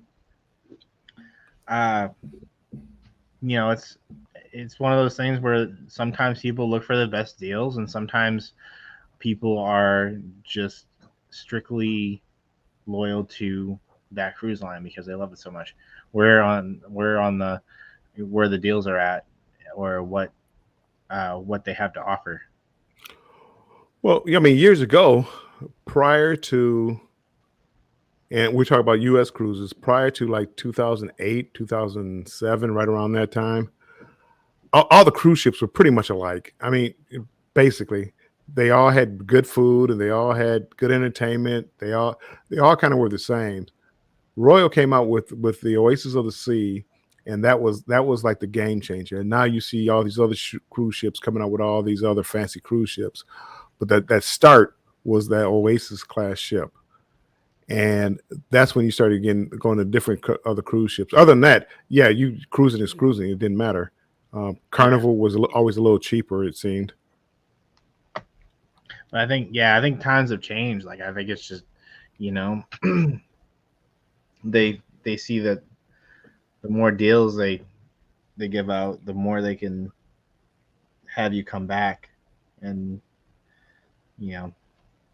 stuff like that. Oh, I think you found it. The Dolphin Cruise Line SS Seabreeze. That really sounds familiar. Controversial. That sounds very familiar. That sounds like a decommissioned ship. That's what that sounds like. Like, it's not there anymore. I tried to Google Hanna Barbera cruises, but I only found an amusement park. It's closed now, but that was all I found. Where Hanna Barbera amusement park? That sounds so familiar too. I don't know. Everybody in the chat, we're at 28 likes. We would love to get to 30. So if you haven't hit that like button, can you hit that like button for us, please? Thank you so much. And I'm looking at Embarkation Nation's chat. Tony, I don't have your chat pulled up, but you can like on both channels. But let's get Andrew up to 30, right, Andrew? Yeah, that'd be awesome. Thank you. Yeah, I've been chatting away. You probably haven't even liked your own channel yet either. I didn't. So that's 29 right there. I didn't. I'm awful. So we need one more people. It's supposed to help with the algorithm and all that other good stuff with YouTube. It's like, whoa, people are chatting, which you guys are doing a good job chatting in the chat. And when you chat, it shows like interaction, and it's like, hey, people are interested in this chat. Let's send more people that way, or let's recommend it more. Yeah. Same with the likes. It's like, wow, there's a lot of people seem to like this. So please, if you don't mind, hit the likes. Get us up to 30 at least. Yeah, that'd be awesome. Thank you. Hanna Barbera was like all the cartoons, Jetsons, Flintstones, and more. Yeah. I just found it with the Flintstones because Andrew said it. I totally forgot about them. Yeah, the Flintstones. I used to watch those all the time. Yabba dabba doo. Thank you, Andrew. Park was located in Spring, Texas. Oh, wow. Yeah, that sounds about right. That sounds about right. Well, we made it to 3 hours and 31 minutes. I think I'll call it. Now call it a night. I think I'm going to call it a night. Yeah. We've been on for quite a bit. and Well, I'm good, tired. good. And just think, we got to do it all again tomorrow. Yeah, Jen has to do it all again tomorrow. Uh, I might do